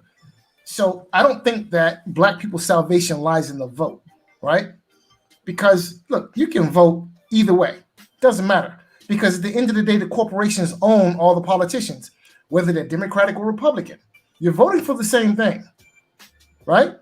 You're voting for the same thing. Right. So when we elected Barack Obama was supposed to take us out of Afghanistan, was supposed to take us out of Iraq. That didn't happen. But you do know how much opposition he had, right? Does that matter? No, it don't matter. At the end of the day, Obama was picked way before he became president, and his cousin is Bush, and he got oil fields with Bush, and very simply, he's been about the white agenda the whole time. If has anybody in this chat or on the panel read his biography? I have not. I will acknowledge. Who biography? Who biography? Obama. Barack Obama. One of his multiple biographies. Which one? Because Reggie did a lot of reading and it's documented on his channel. I don't agree with none of that, man. I don't think Obama comes from that same line that most of these presidents have come from. He don't come from that Bush lineage. When you go deeper, they're all related. They're all related. Nah, man, that's that conspiracy That was already proved. But you think Obama's going to be tied to that? I don't think so. I don't even think he comes from that well off of an economic background like that. Like he don't come from that. Mama and them do the shit from the bloodline. The show getting out of hand now. Y'all was letting everybody flow before. Do you guys want to know who the richest president in history is? Rockefeller? I don't know. Bill Money has changed over time. So Barack Hussein Obama is the richest president. Man, in nah, they history. had presidents That's a like fact. they had a billionaire. No, he's not. Oh my God! He's Here not. go y'all black That's people totally with not that true. dumb shit, man. That's totally not true, right That's there. a fact. I'm telling you, he's the You richest saying president in the history. world or in the U.S.? I'm talking about in the U.S. history. Among U.S. presidents, Barack Obama is the richest in history. Period. He is. And what's his net worth? Actually, they list hold on, Donald Trump. let me let him say this. I gotta hear it. Where did cite your source and how much is it? I have no idea how much he's worth, but I do So know. how do you know? Okay. Hold up, y'all. Hold up. Let's hear him out. He said it. Let's hear him out. Now, how much is it? Well, you don't know how much he's worth. Do you know the source where you got this information from? Oh, I forget the source, but it's a trusted source. It's the source I get it from is a trusted source. Well, they said it's Donald Trump. Okay, now let me ask him one more question then. Who else is one of the richest? Like who's right under him? Who did he barely beat out? Do you know? I don't know who number 2 is on the list. Okay, did that article account for inflation? Yeah, Barack Obama is the richest president in U.S. history. You said that No, he's already. not. You No, already he's said that, but my question was, did that Donald article Trump account was, for and then inflation? Grover Cleveland was worth billions. That's why he's on the $1 million bill. I mean, the $1,000 bill. If anything, Donald Trump is the richest from the list. Let me step in here once everybody. Let me say this. Let's move on, and let's move on after this because we totally going off the beyond the pale with Barack. Like, what does that mean for anything anyway? I don't know what they had to do with everybody. I got to get up out of here, man. Well, just slide in, my G. You ain't got to make no big announcement, man. Just like it's all good. Hey, that's a slim man. I gotta go. You want to give your final thought real quick? Is that why you said that? You got a final thought? Nah, man, I'm out, man. All right, wait about it, nigga. Shit, like he ain't have to cut off just to do an announcement. Thought you wanted to get a final thought. Go ahead. Let's pass it around. All right, cool. Let me step. Red something. Red chat something. Yeah. No. I'm like people kill me with this Barack bashing. Like I can't rock with none of that shit. Like we got to start from what we got, and we got to move forward. Even if he was groomed, who gives a damn? When are we grooming the next black president? And are we gonna step on his toes? Because black folks got a tendency of knocking anyone black they see get in position. You watch these black girls getting on Olympic stage, y'all talk about their hair. You watch a black girl go to a Grammy or something, you talking about what she dressed in. We got to get out of this bashing of our own people because we open the door for other people to do that. So what did Barack Obama do for black people? Hold on. Before you do that, hold on. I'm stepping after Reggie. Yeah. Y'all. Let me get this shit. What did y'all do for black people? Champion Heart. I appreciate you. Go ahead, y'all. Yeah. Let me finish that one with what he do for black people. What did black people do for black people during this time period? That wasn't the question. The question was, what did Barack Obama do for black people? Simple question. Name a Let me finish it. The question is, did you pay attention to this presidency? You are an American, right? You black, you benefit from what happens in America. Everything that America fits and benefit ain't just for white people. That's the shit black people got to get the hell up out of their head. This ain't goddamn Europe. And when you see him changing over things, trying to fix an economy wrecked by a stupid ass fool named Bush, and black folks celebrating, jumping all through trees and shit when he get elected, and then they go dormant on everything else, thinking that it's supposed to be him while we sit back and watch every single punk bigot out of Kentucky, Texas, Alabama, Mississippi, Florida, Georgia, bash this dude, and you sit quiet and don't do nothing about it. The other thing I want to just say this, and I'm out, done with my piece, is the thing that I can agree with about this California thing is the effective use of the political might. So if you ain't liking what you see in somebody, you recall them. That's the only thing I can rock with what's going on with the California recall election. But I don't agree with the cats that they got up for candidates. Now, the thing is, when you see a black man get in there, what your black ass gonna do for him rather than talk about what he's doing for us? When you watch every single bigot talk about what they gonna do to make sure he one term, and they ain't succeed at that. But the most bigoted dude you had in your lifetime is a one-term president. And what did he do for white folks? Not a goddamn thing. He ain't even do nothing for wealthy whites, but wrecked this country. This country is unstable than a motherfucker. But go ahead. Okay, good. I actually wanted to jump in, man. I've been listening. I hear a lot of talk, but you know what I don't hear? I don't have any solutions at all. Solutions, right? I don't have any solutions at all. I mean, you can't groom a president until you groom the people, because if you just, it's the Facts. same mentality. All you want is a leader. You first have to groom leaders, because at the end of the day, he's just a president. He wasn't a black president. He was just a president, and he wasn't even the first Facts. black, and he was not the first black president. That is a complete misnomer and a lie. Okay, right? That's not true. So the thing is, I've heard these conversations 1,000 times, and that's why I was so quiet. I was waiting for someone to say, let's talk about a solution. Let's talk about building and doing this. I didn't hear that at all. I just had a back and forth, the back and forth. So why the hell did I need to jump in to talk about that? You know, it's just, listen to me. You can't groom anything until you groom yourself. It's just that simple. We don't own anything. We have to start learning how to work with each other and stop with the distrust. Listen, everybody on this panel, can you tell me what kind of shoes you have on? I can guarantee you it's not black owned. Can you tell me the toilet paper you have in your home is not black owned? The watch you wear, the shoes you wear. There's even a black cell phone company in here, and nobody has that cell phone in here either. That's how you start to take power, when you work with yourselves. I'll give you a perfect example, then I'm gonna shut the hell up. You take Japan, it was 2 bombs dropped on them. They were bombed out of creation. It took them 60, 70 years to come back. And guess who they studied? They studied Marcus Garvey. The United States. They studied. I'm not done, man. I'm not done. I'm not done. I'm not done, though. I'm not done. No, I'm not who's that done. talking? Because you cooking. I'm not done. They actually studied Marcus Garvey. They studied Marcus Garvey, and then they worked with themselves silently and build themselves up to a superpower. It took them less than a century to do that. We could do the same thing. All right, Troy. It's a lot of people here. That's why just got to speed it up just a that's little Troy bit. Graham. everybody. Hey, Troy, you cooking like a motherfucker. Yeah, but I somebody like was it cutting out them off. They had discourse. That's cool. Go ahead, speak your piece, but let's not cut somebody off soon. Like, let's just not avoid those knee-jerk reactions where we don't have no self-control. Soon as somebody says something I disagree with, I got to cut them off right now.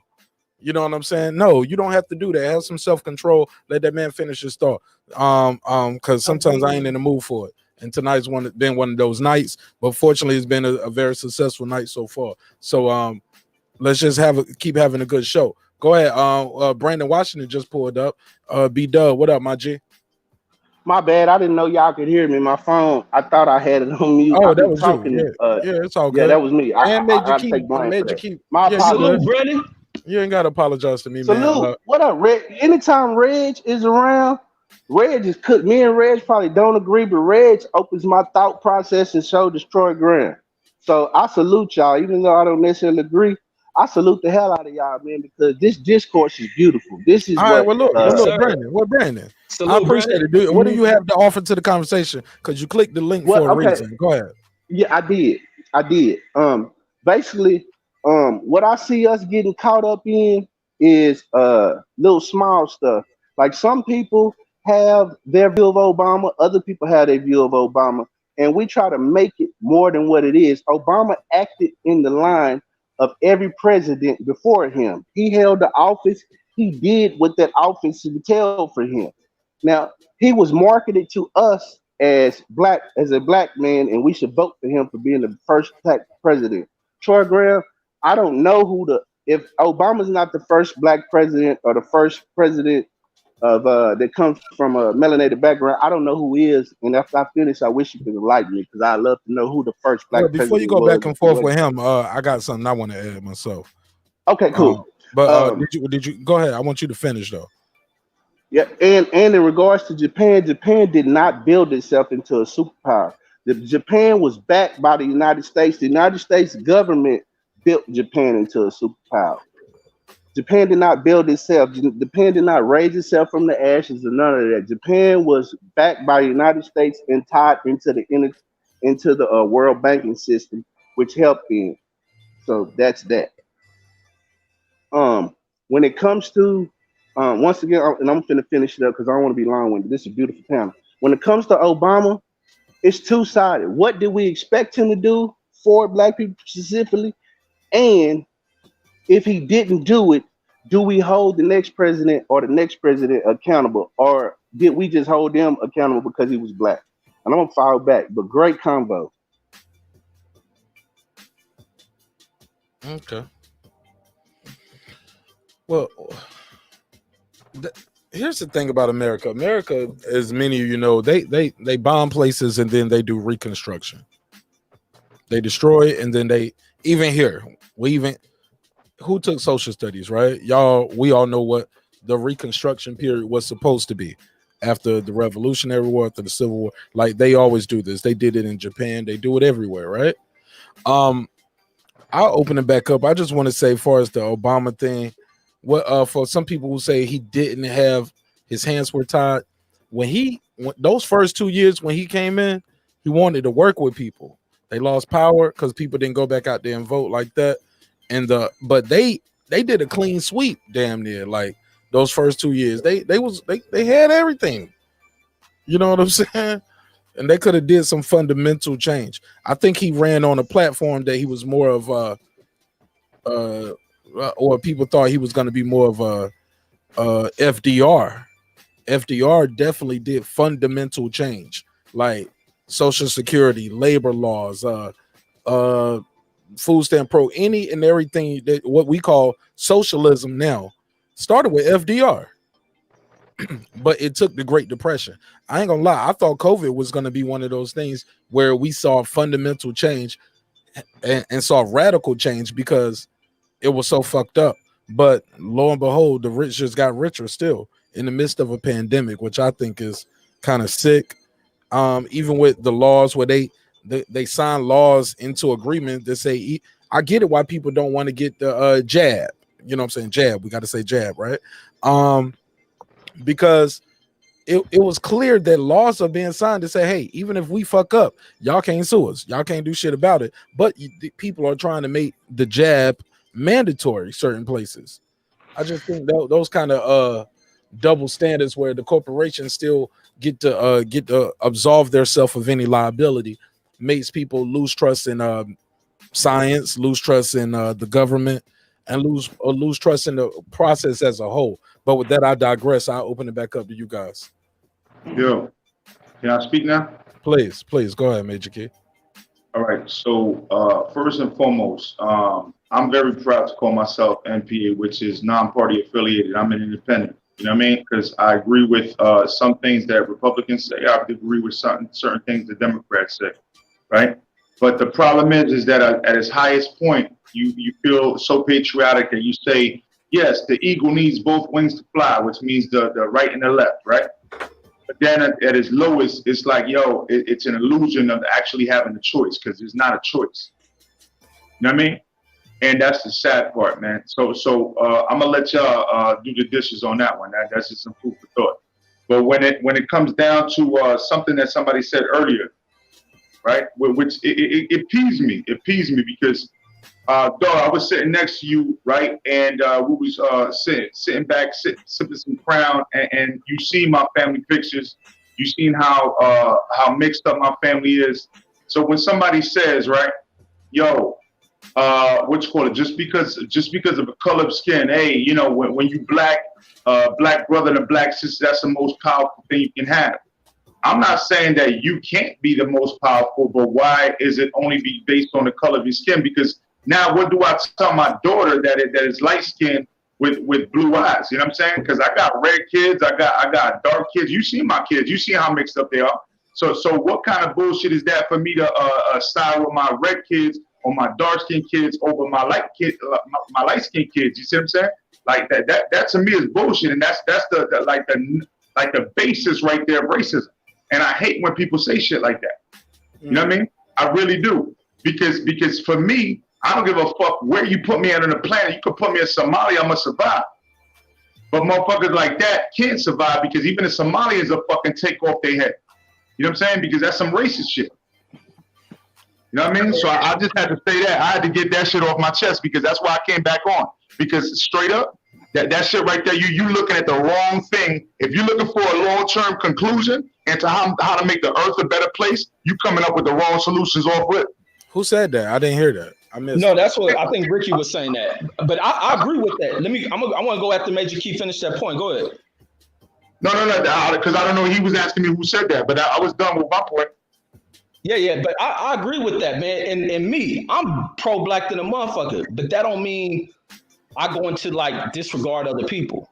That's why I'm like, I don't even group every single white person in a group of being hateful people, but being with what we come from in America. And that's the other aspect of how many black folks are afflicted by our centuries, not even years, our centuries of dealing with that, to where it turns people against anything that's non-black. So it's an affliction and pain put onto them by America.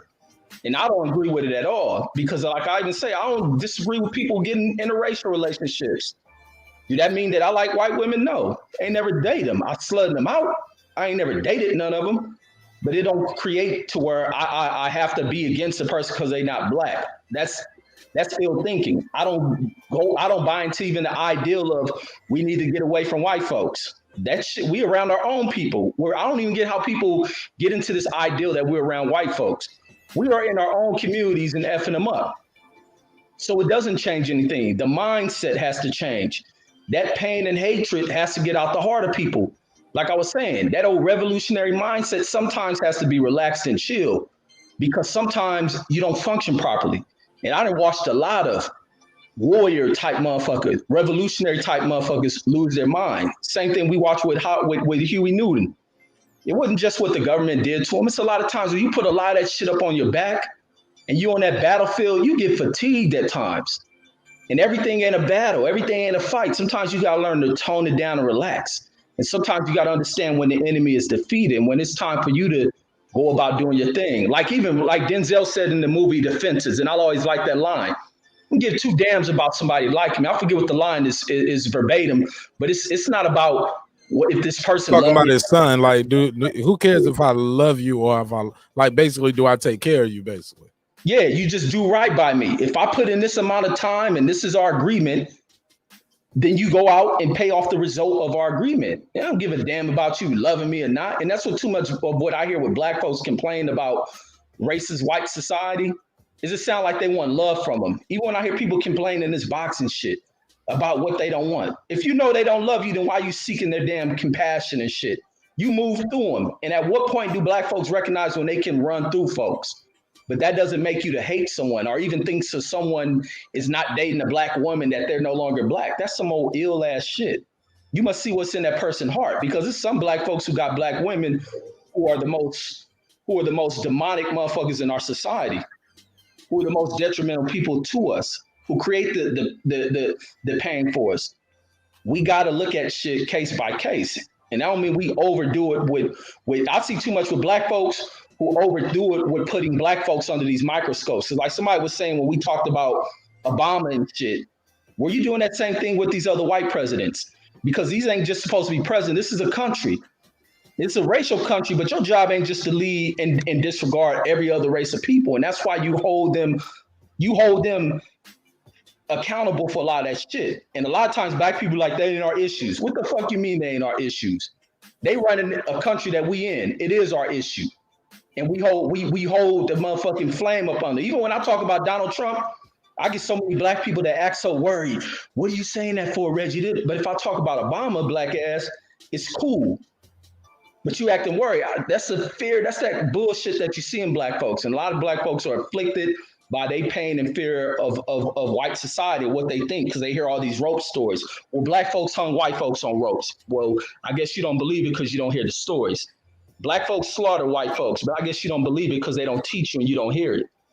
Stop buying into what you don't hear on the news article, what you ain't read in the book, to think that ain't reality. It's a lot of shit that don't go reported that we have done to them. And it's a lot of things that have ultimately turned a lot of things in society that ain't just off the hands of civil rights movements and all that other stuff. A lot of that revolutionary stuff you watch from the Black Panthers, which they don't like to teach you, caused America to wake up and change stuff, because there's a lot that was going on during that time period. Black folks are slaughtering white folks. Do they report it? No. They don't report none of that. So Hey, I so mean, in a Pass it around. nutshell, Let's pass it around, you Ray. understand where I was coming from, though, right? Like, you know what I'm saying? absolutely. Because I got little white girls. You know what I'm saying? I got a little white boy with light eyes. You know what I'm saying? And then I got some red kids. You know what I'm saying? That white kids. I actually had an incident where a white kid called my son a nigger. You know what I'm saying? Wait And a we minute, had but to are get you their Hispanic? parents involved and shit like that. You know what I mean?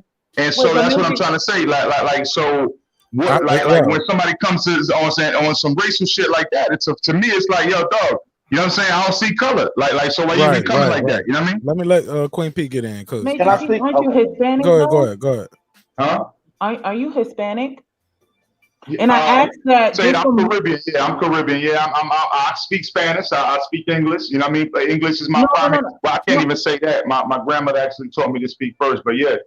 No, I only asked that just because from looking at your pictures and seeing you and hearing your voice, you mentioned having white kids and black kids. Like I get the whole mixture thing, but I don't know. I'm trying to understand how they're white and this. If you're Hispanic, if you are, because I don't know. 'Cause like you said, are you asking him like what are the races of the mothers? You mean like pretty what? much, because I'm kind of a little confused. All Maybe right, the races of the mothers may be the thing, because that was kind of threw me for a stump. And maybe to some people it doesn't matter. It was just for my own clarification. Yeah, no. If you want me to explain that, okay. And he So did say look. Caribbean roots. So Yeah, what part of the exactly. So once he Caribbean? said So that, for I was me, like, okay, that works. So what yeah, part of the Caribbean? yeah. If you care to divulge in that? Yeah, I'll make it brief. I mean, so for me, first and foremost, like I'm not one of them dudes that actually see color. Period. Now I grew up around nothing but like all types of mixtures, and this is one of the reasons that Troy's like my brother.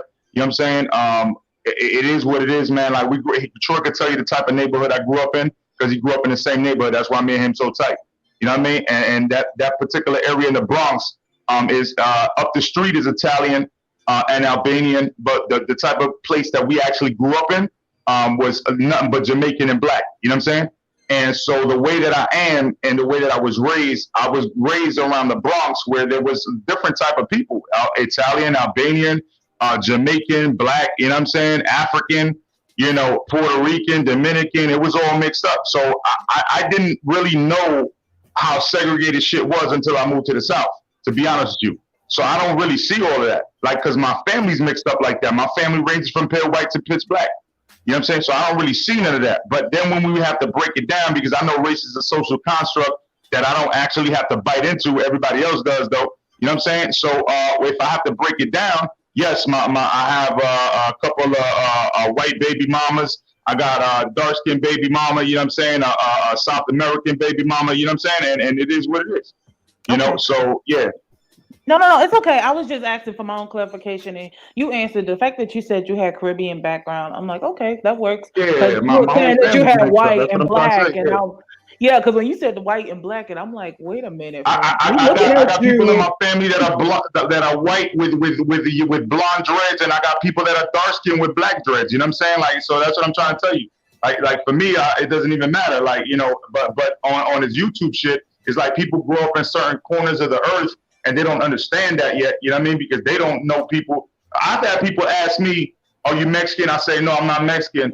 Oh, what are you? I'm Puerto Rican. Oh, is that someplace in Mexico? You know what I'm saying? That's how ignorant people are. You know what I mean? Like that. That's what I'm trying to say. Please tell me you lying. Somebody did not say it. I swear to God, somebody said that, and I could tell that they were being genuine. They were actually being genuine. They weren't even trying to be disrespectful. They literally believed that Puerto Rico was somewhere in Mexico. I swear, if I was around and I heard that, I'm dying laughing. Hell.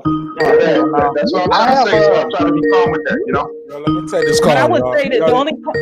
I'm sorry. I 240. You got the flow. What's your name? Where you calling from? What's up? What's going on, Marcus, man? All right, let me turn you up. Let me turn you up and turn the music down. Sorry about that. Go ahead. 240. What's your name? Where you calling from? Hey, man, from DMV, man. Golly, let me turn that down a little bit. Say it again. What's your name? Is this that dude that called that time? From the DMV. Yeah, this that dude that called that time. We was like, yo, he sound like Biggie. Yeah, is he close to the what's thing? going on? How you, man?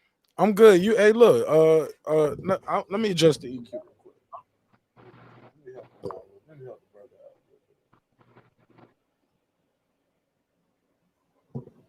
All right, bro. You got the floor. Can you hear me? What's up, Troy, man? How you, man? But I was calling, man. I heard y'all little, you know what I mean, y'all little debate or whatever. I want to change the subject for just a second, man. Why would you I do want to know how that? you feel, man. You and Troy feel, man. The rest of y'all, man, about that Oscar Valdez, man. You know what I mean? WBC, man. Oh, he want to change it to boxing. That's what he How want to y'all talk feel about. about that situation, man?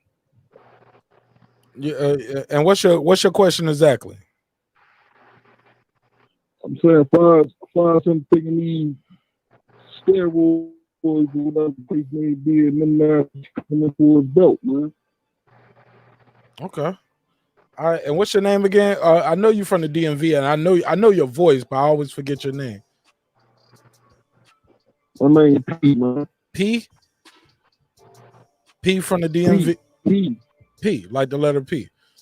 I like Big Papa because he got that biggie. He got the biggie voice, right? All right, but thank you so much, P. And we'll bring that to the panel on the channel. For sure. I appreciate you. All right, look, let's. That was his question. He wanted to know. He wanted to know what Troy. He asked about Troy direct. Well, Troy got off, so Troy ain't even here to answer your question. But did anybody want to answer his question? He wanted to know what y'all felt about Oscar Valdez and the WBC. It's ridiculous. Go ahead, fight doctor. You got the floor. WBC and the WBA are the most corrupt organizations in boxing by far. There you go. You loud and clear now. There you go. Both of them are criminal, beyond criminal. And boxing is a sport where, you punch each other in the head, and if you have a moderate to long career, you're almost guaranteed to walk away with brain damage. And here comes the WBC, who are going to allow a fighter to cheat. Hey, can you give us the backstory for the ladies on the panel, or anybody who tuning in don't know what's going on? What is allegedly going on with Oscar Valdez, the WBC, and the sanctioning body, which is on a Native American ranch reservation? I don't want to say Indian reservation. I don't know if so, YouTube, it wasn't intentional. It's not hate speech. But Native Americans have a reservation. They got a casino. They got venues. Fighters fight at those. What happened on Fight Doctor? Fill us in. What's going on? Give us the backstory. So the WBC briefly.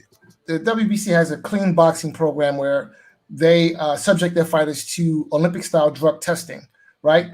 And the WBC has actually suspended fighters in the past for failing these types of drug tests. Okay, now here comes Oscar Valdez, who fails this Olympic-style drug testing. He's caught with a banned substance in his system, right? Give the date, doctor. Give the date. I forget. This is last week? Yeah, about 2 weeks ago. Yeah. All right. So he's failed in the last couple of weeks. He was found with his this substance in his system. Banned substance. So they test the A sample. If the A sample is bad, they test the B sample. The B sample came back bad. Now, normally, what should happen, a fighter in his position, he should be stripped of his title, and this fight should not be allowed to go on. At the very least, he should be stripped. But the WBC has decided that they're going to change their rules, which they have done in the past. All right? They're going to change their rules, and they're going to allow this fight to go ahead, despite the fact that this fight is in clear violation of the rules. Okay? And this corrupt athletic commission is on board. It's all about the money. And again, I don't understand why we give so much credence to these sanctioning organizations when their number one aim is to see who can be the more corrupt. It's ridiculous.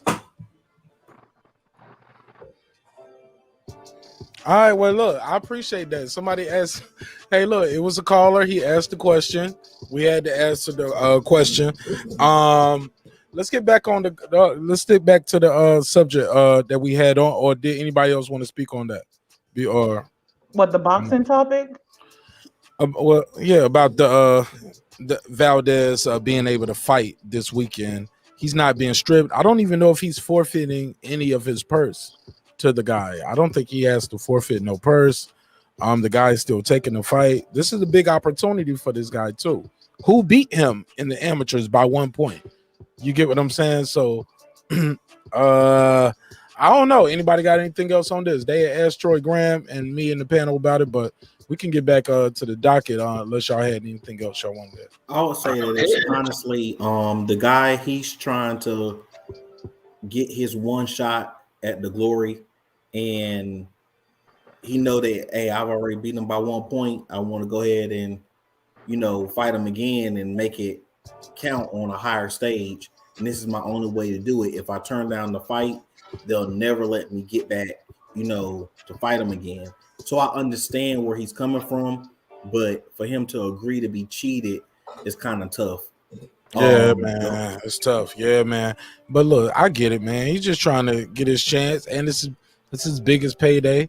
Shit, if he back out somebody else, or not even back out, or if he just choose not to do it, they'll put somebody else in there, and somebody else gonna get to feed their family. This is a job, so let's keep it moving, man. Unless anybody had anything else they want to add to it. Punch Drunk Boxing in the chat. Yo, Punch, I appreciate you being in the chat, man. I told Punch, man, Mike on Sports should have made his list. Reggie, he said you ain't made the list because you don't just talk about boxing, but I respect it though. It was just a strict boxing list. But let's keep it moving. He said boxing is the hood, gangsters playground. I gotta say, I should at least make the honorable mentions, man. My shit is consistent with motherfucking legends. But I digress. I'll leave that alone. You know what I'm saying? I should have made that list.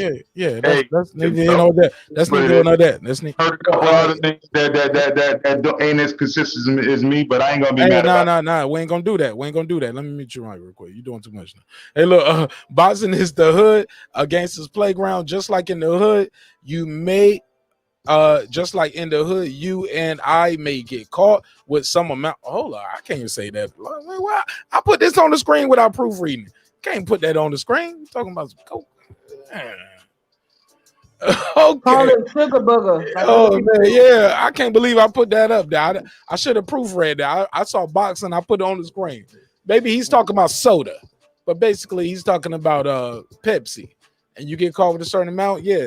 I ain't gonna get the same time you got because you ain't got the lawyer I got. But yeah, that don't mean we gotta accept it though, Punch. Like we can't accept that.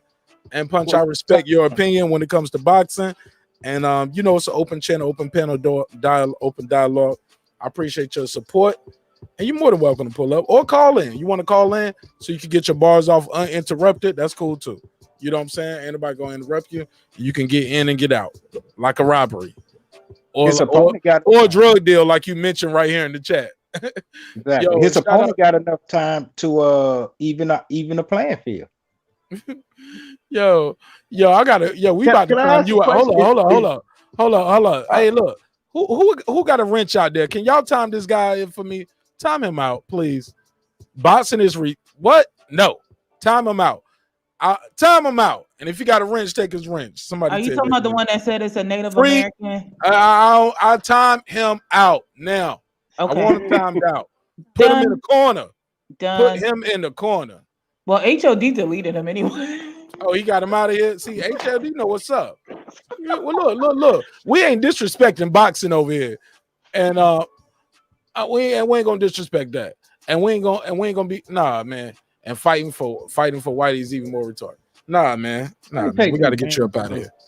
We got to get you up out of here, man. I'm sorry. And I normally don't do that, but we don't need it. We good on the views, baby. We good on the. Also, we good in real time. Let's go. Let's finish. Fuck you, man. Oh yeah, Reg. Yeah, let's finish. Too much like, man. Shit. I tried to get y'all back the floor, and y'all wanted to keep talking about boxing talk.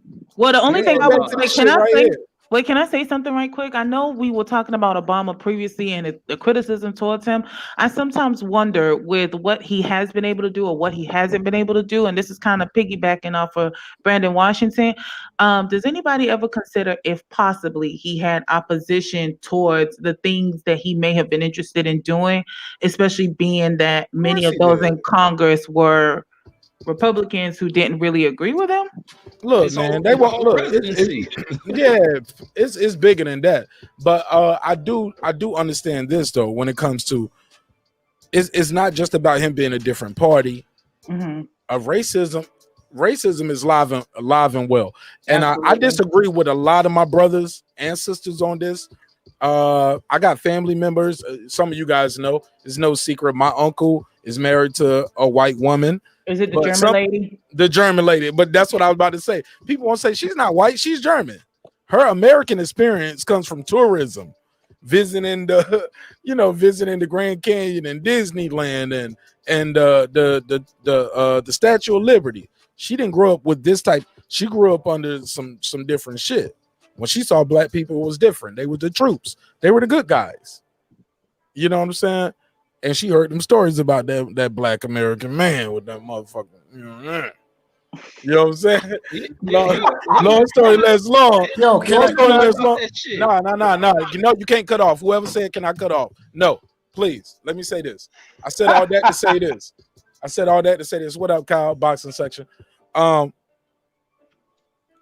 Everybody's American experience is different, and I get it. But I differ with a lot of people when I say I don't believe in white supremacy. I don't, because it's almost like an oxymoron. But I do think white oppression is a real thing, or oppression as a whole in any race and culture. Oppression is real. We just experience more white oppression, but white supremacy is a fallacy. It's like saying 3 out of 5 dentists say this toothpaste is better. That don't mean it's better. That just means you pick these dentists to give you that analysis. Like you learned that in marketing and media school. Those are fallacies. But I said that to say I'll digress for a minute, but I disagree with some people when they say white supremacy. Like y'all got to stop saying that, because that shit is some cat. And you that's my even with the slave movies. I hate all y'all know we did a whole episode about that. I hate seeing all these another slave movie every 2 years. That's trying to embed oppression in your mind. We don't get a Holocaust movie every 2 years. You don't get that. But when something go wrong, they'll remind you, yes, the Holocaust was a atrocity. It was terrible. Millions upon millions upon millions upon millions of Jewish people were slaughtered. But you ain't getting a movie about it every 2 years. They remind you of what was those internment camps were like, and those concentration camps. Excuse me. Which is a disservice, Mark, because if anything, I don't know if you remember when but they don't do that. They don't do that because they don't profit off their pain. They don't put their pain in front of them like they do us. But go ahead. The only reason why I say that is that the only reason why I say let's let that, the sister talk, and then you can the jump only right reason in. why That's why I stopped. The reason why I say that is because I don't know if anybody remembers, but in order for Jews to come here for political asylum, it was for them to continue to talk about it so we don't forget. Because you have people who don't believe that the Holocaust has happened. They don't believe it. Right. There are people who disagree and don't believe it happened at all. And I remember. Okay, what about the Japanese? Well, look, even without them, let's just bring the Japanese people that were. I didn't even know about that till I looked it up myself. I didn't learn that in school whatsoever. The Holocaust. What school did you go to? I went to middle and junior. Okay. I went to Lake Stevens Middle, and I was in Miami, Florida, and then I went to American Senior High. When I was in the Japanese intermittent camps, I didn't learn nothing. What about Haiti then? It's a lot of Haitian people in Miami. They don't talk about the Haiti revolutions. No. The Haitian revolutions. No. See what I'm saying? Now here's the thing. The only way, and the thing that's crazy is that I feel like when it comes to the Japanese intermittent camps, I wonder if some people learn about it because of there may be a population. But at my high school, we had some students who were Asian, but yet we still didn't learn about Japanese intermittent camps. I didn't learn about that till I actually read about it on my own. Hell, it was even talked about in a TV show called The Babysitters Club for like teens. It was talked about in that because one of the girls who's like a babysitter, part of that little crew, she's Japanese, and they had like this whole little story about it when the grandma went to the hospital and talked about why the grandma don't like talking about it because it's an emotional thing for her. In regards to the Holocaust, I didn't learn about that till I looked up the Diary of Anne Frank and I read an excerpt in an English literature book. I only had one teacher talk about the Holocaust to me, and that was my senior year. Outside of that, it was either mentioned shortly or it wasn't mentioned at all. They told me about Anne Frank before I knew who Harriet Tubman was. I promise. Because it depends on the did, school. Mark. North I Carolina. knew who Anne When I Frank was in was. school, Yeah, North Carolina Yep. education, boy. I knew about Anne Frank before. Yep. I knew about Joe Louis before I knew I about didn't. Michael Yep. Jackson. I knew Anne Frank. She was blind. Yep. She was deaf. She wrote a book. She Wait, was that wasn't hiding. Anne Frank. Wait, hold up. No, that wasn't Anne Frank. You Frank. thinking about That was Anne Heidi. Frank is the Jewish you girl. thinking about Yeah, Helen Keller. Helen Keller. Helen Wasn't she Keller, Jewish? yeah. Wasn't I'm she about to Jewish too? say I no. fucked it Helen, up. I no. fucked it Anne up. Yeah, you Frank guys was the spoke too Jewish long over girl. there. Oh Who? no. And, Oh Yeah, no. That's what happened when the show go too long. yeah. I And fucked up. Frank was the Jewish Just like with girl. Sir Senior. That's not impeachment. It is Yeah. impeachment. That sound like me talking to Auntie Mama. but hey, Mark, I had you and Reggie, y'all always, I like Reggie, always talk about there's no such thing as white supremacy, but you use the word white oppression. Oh, If that's real. somebody can oppress you, that means that they have the power to suppress you, which means they are higher degree than you, which No, can mean that they are over you. Wait, hold on, let me finish. I let you. Hold on, Mark. I let you make your point. I didn't interrupt you. Let me make my point, and then you can rebuttal it, and we can have this because this is a good conversation because I learned. Thank you for allowing me. No, thank you for allowing me. I'm It's your fucking with you. platform. I'm just being an I know. asshole. Go. I know. So if y'all saying white oppression, not white supremacy, what makes them supreme is what they can do and how they oppress you. So if they have the right to oppress you in most of the areas in life, that from it I hate to say it, but that makes them supreme over you. Nah, but That's what makes them No, supreme. I'm just from my hold on, this is just my vantage point. Let me finish. Let me land it, and then because I'm here for all of it. Because I really want to hear what y'all think about this. Because they control every area of our lives. Every area is controlled. Mark, you just admitted that that they have the ability to oppress us. Whatever word you want to use, I if you even want to took white interchange out that. of it though. But did you hear that in my opening statement? I The said reason I say oppression white, itself, period. Whether you want to use but when you go to Africa, it's blacks oppressing blacks in certain places as well.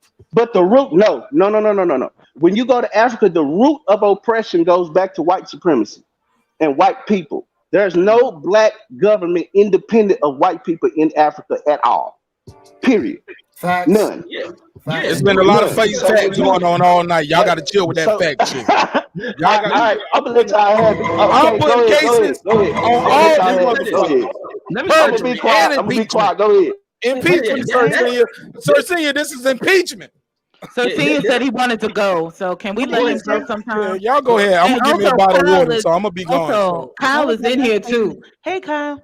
Yeah, Kyle. I told Kyle I'm gonna pass on the mic when we done, but I need him to pull up and represent. Let me people know go what they last. getting Let me go into. last. All right, go ahead, Sir Senior, then Kyle. Please. Wait, what was that last statement he I said? wanted to get in on that. So a person who has a gun can steal from you. They can shoot you. They could kill you. They could whatever. Oh, there you that go, doesn't Sir make Senior. them supreme. That don't make them better than you. They just have a gun. They have a weapon. Military power. Go ahead. So just because you having a weapon and makes you able to take something from someone, don't make you better than them. So the thing of you saying that, okay, well, they can take from you or they can control you. Well, if I have a gun to your face, then unless you're willing to die, then I can manipulate you with that military force or the force of arms. That don't make me better than you. So I will respectfully disagree with you saying that, oh, because they can control your life or they can have a negative or positive impact on your life, that makes them supreme. Absolutely. Go. Oh, who next? Who next? Cal, get in there, man. I gotta touch on that, man. I gotta touch on that. White supremacy is basically, in my opinion, it is the case of insecurities of people. You're not supreme. You're not. It's no. If you gotta do all that shit to claim your supremacy, bro, you an insecure ass punk. You know what I'm saying? Dude, when you can walk in the building and be respected without doing all the extra shit that people got to do to feel like they doing some shit. Ain't nothing supreme about that, bro. You know what I'm saying? Being supreme is being a fucking man, and not. See, I always say this, man. Keep it player at all times. My job ain't to make nobody else look bad so I can make myself look good. I'm gonna make myself look good, looking good on my own goddamn self. You know what I'm saying? I ain't gotta worry about Marq Nash. You know what I'm saying? I ain't gonna talk about his bucket hat because I want to wear one. You know what I'm saying? I'm gonna let that man rock his bucket hat. You know what I'm saying? I ain't gonna get mad at Red for saying shit because I like to say shit too. You know what I'm saying? I'm gonna do what I do. I'm gonna let him do what he do. I ain't gotta step on no other man to look good. But what I will say is this though. Black people, we gotta understand that. See, cause we so caught up in what the white man got going on and what he gonna do and what he ain't gonna do and shit like that. Once black people understand that, man, that supremacy ain't shit, that we are everything that they want to be. You know what I'm saying? You know, just think about this. At every turn, we gotta hear about Jewish folks and their oppression. You know what I'm saying? I don't When feel it like comes you to do, black Kyle. folks, they don't want to hear. They don't listen. They don't want to hear that. They don't want to hear our shit. And our shit is far worse than what they got going on. But us knowing that, we gotta understand that we gotta stand on the shoulders of each other. We can't worry about what the white folks is doing and what they got going on because Asians don't do that. Asians worry about what Asians got going on and they build off each other. You know what I'm saying? We got to get to that point because we are the only people that lack community, man. We lack community. Even when we was in the projects, you know what I'm saying? All when we was in them projects together, we had more community than when everybody went to lead a hood and shit like that. Kyle, let me jump in on a little bit on what you said, bro. Yeah. When you go to Asia, I hate when people say that because it gives it leads a false narrative.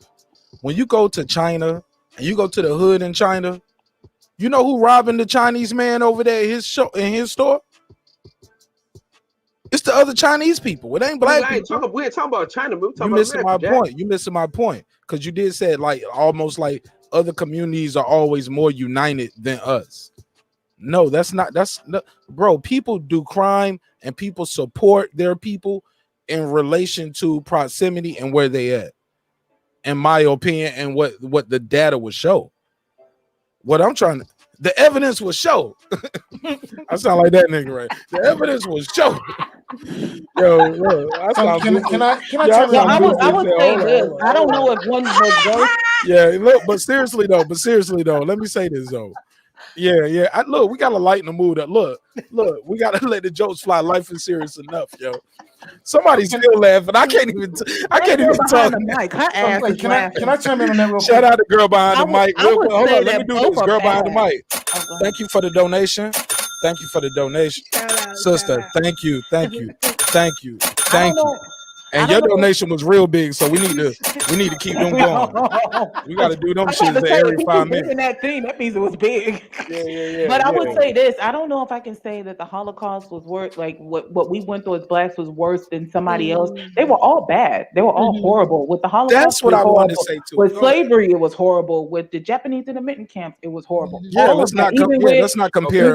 Native Americans, all of them. As it pertains to that. Go ahead, Kyle. I can say this from experience because my great grandpa was a slave owner in South Carolina. Shame on you. Shame on you. That ain't Kyle. Shame on you. One. Fuck your great granddad. Damn, son, where'd you find that? No. Paula Dean, y'all. I'm about to tell you why I say fuck them.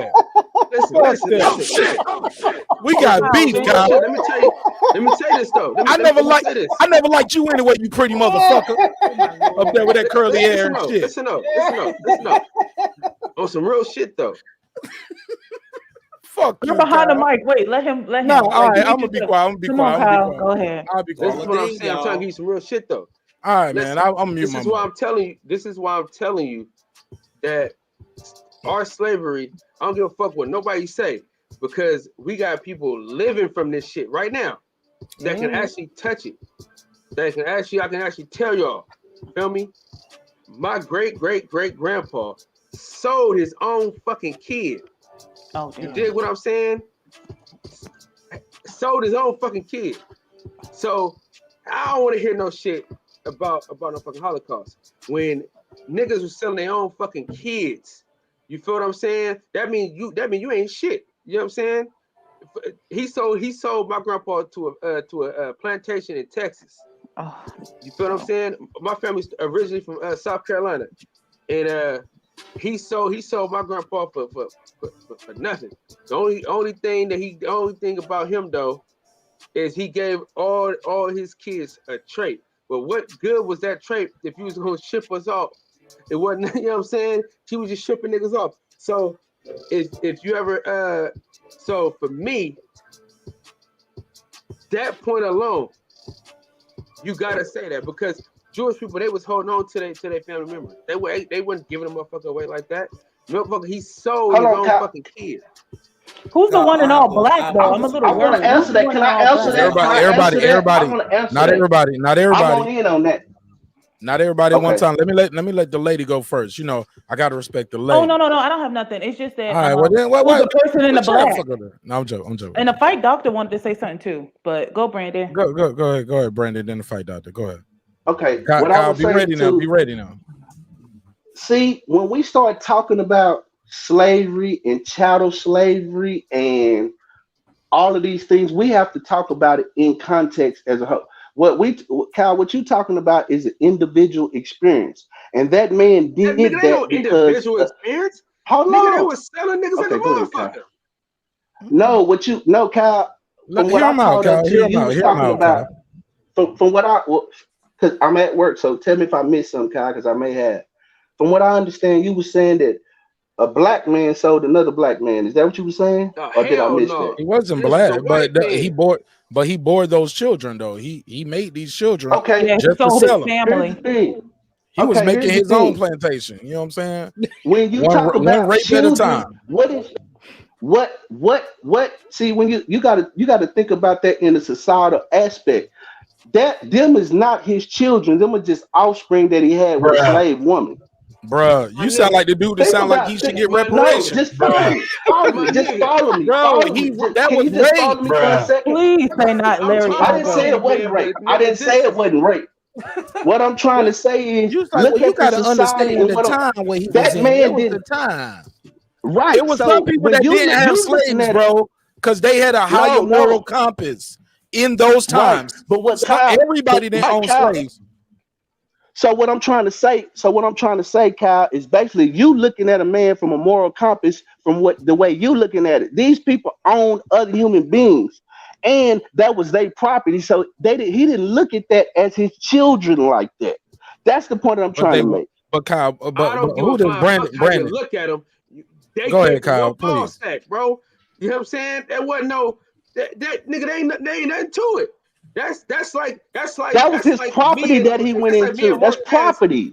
trading kids right now. Not for That everybody though, that Brandon. shit ain't Brandon, some No, going people, out like that's that. Brandon, No property. shit So like that. that right, Brandon, that's Brandon, property. Brandon. Man, What fuck that. you We understand motherfucking is, property, man. Brandon, everybody didn't own slaves back then, even though that No, we talking about everybody Kyle's didn't live point. by that.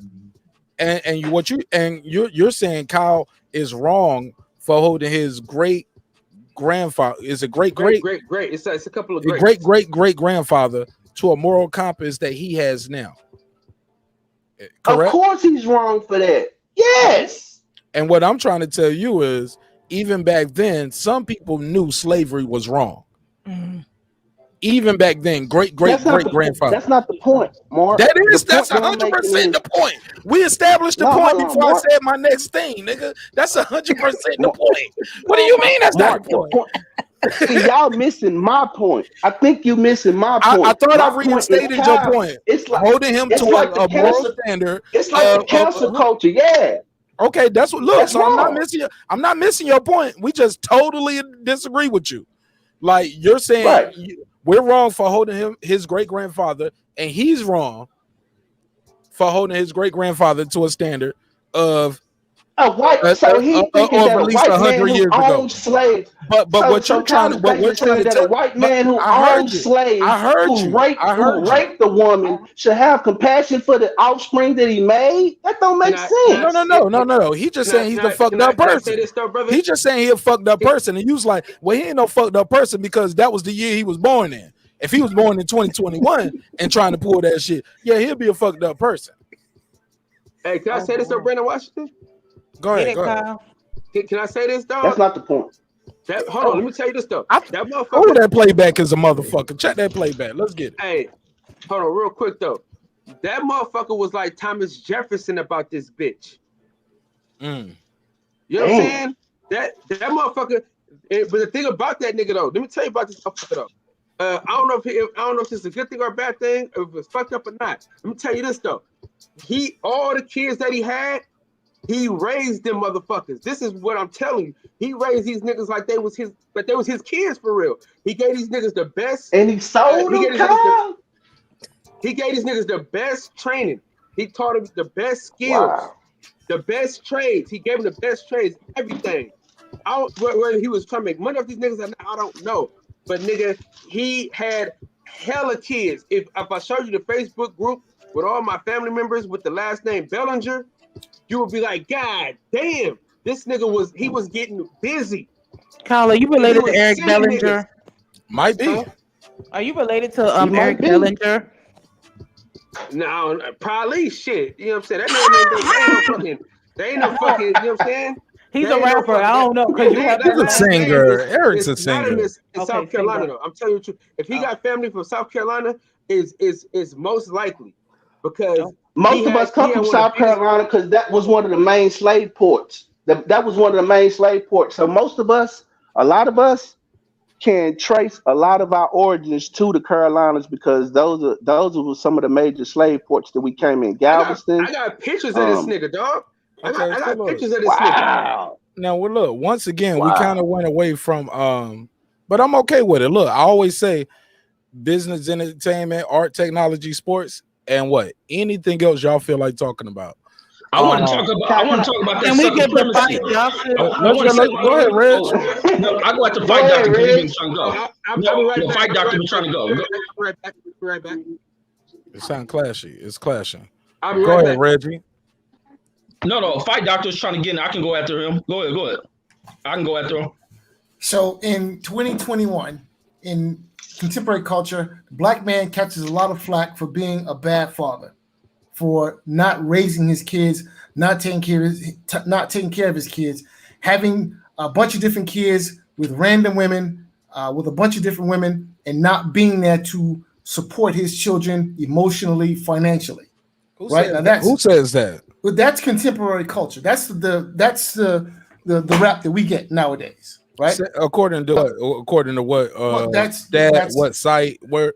Sites or sources? That's contemporary culture. Okay, and I hear that a lot. Well, you may disagree, but I have a different meaning, right? So now, you believe that though? Well, no, I do not. Okay. What I believe is this: is that if that were true, then where we learned it is from the slave master, because the slave master is the original deadbeat dad. All those things that I just mentioned, having children out of wedlock with random women, not being there to support his children emotionally, financially, that was the slave master. Okay. So if the black man, I'm gonna let you get in after this. Go ahead, fight. So if the black man got a call too. If the black man is guilty of these things in modern society, then he learned them from his slave master. All right, fight doctor. Hold what you got. I'm gonna give you the mic. I'm gonna give you the floor right back. We got a call real quick. 404. You got the flow. What's your name? Where you calling from? Highway. Lena in Atlanta, Georgia. Lena in Atlanta, Georgia. Hey, what's up, Lena? How you doing? Okay. I'm an S-back in Belize. So that's another country. Oh, you in Belize? No. She sound country as shit. Yes, I'm in Georgia. You an APEC? Hold on, y'all. I'm sorry. No. Somebody else was talking on the panel. Go ahead. I apologize. No, you don't have to apologize. You are Lena from Atlanta, Georgia, right? You are absolutely correct. Okay. Go ahead, Lena. You got the floor, sweetheart. Thank you for beaming in. Yes. What sparked your interest to make you want to call in? What do you want to speak on? My interest is, I'm so interested in black men and young boys, and that's what I'm interested in. I mean, a lot of people might hate me. I don't give a fuck, because at the end of the day, you can't fuck with me. You can't get at me. Oh, You I know can't who she fuck is, with Mark. me at She's the one any that was fucking trolling in the point. chat. You don't even know who the Period. fuck you talking to. Let her So, talk. Let her talk. Let her talk. Let her talk. hold up. I protect black Everybody quiet. men. Everybody be quiet. She said she protect black men at all Yes, I costs. do. And then let her talk. At all costs. You're motherfucking That's right. black man. So, And I'm a black man's my damn self, so I gotta let you her know, talk, yes. motherfucker. Yes. A Go lot of ahead. women, with me. So I expect for every woman to be, in my perspective, of protecting y'all, because everybody not gonna be on my what I'm doing. I don't give a fuck. As long as I where I'm going, and as long as I can get to these countries, because the more the motherfucking I can collect land and addresses and all that shit, the more I can talk shit and crack. Never mind. Oh fuck it. So look, let me ask you this. So you are into buying property, Lena? Or do you travel a lot? That shit is done. You travel a lot? That's been done. Yeah. So I'm listening. So KYC. You know what KYC is? Enlighten me, my sister. Baby, I'm gonna enlighten you. Y'all gotta chill, man. No. Can you hear the people Oh, talking? yes, sure. Okay, because I'm trying to. I love people. Because I'm trying to have a real conversation with you, but I don't know. Because Yes, I want to we do had that, the phone line because set you up. know what? Every time I like my people, they want to try to like fuck me over and Really? get me killed. Yeah, you have no idea of who I am, but I like to be a nobody. You know what a nobody is? Undercover. You can blend in, move in and out the rooms. Nobody don't you just like that. She was gone, like Kaiser And I can Soze. pay. Thank you. You did it real smooth, and I can pay people ways that you have no idea. Look, I ain't nobody's enemy neither. Look, we trying to have a positive show. No. So And I'm listen glad to you this. called I'm in, because explain this is something your to first you. time here, right? I love to pay people ways. This the Queen I just don't Unique like to Don. be known. That's Unique Don. What's up, Queen? Let me tell you something. Can you hear him? Hold up. Let me explain something to you. Okay. You know what paying people way is? Enlighten me. It's paying whatever the cost that you're stating. Whatever you stating, like for the kids, you representing kids, and you're trying to represent kids that don't get the food, they don't get the certain things that they need to get. You already know in your community they don't get what they get. Okay? So it's certain things that kids don't get, skill set. They don't get a lot of stuff. They just really don't.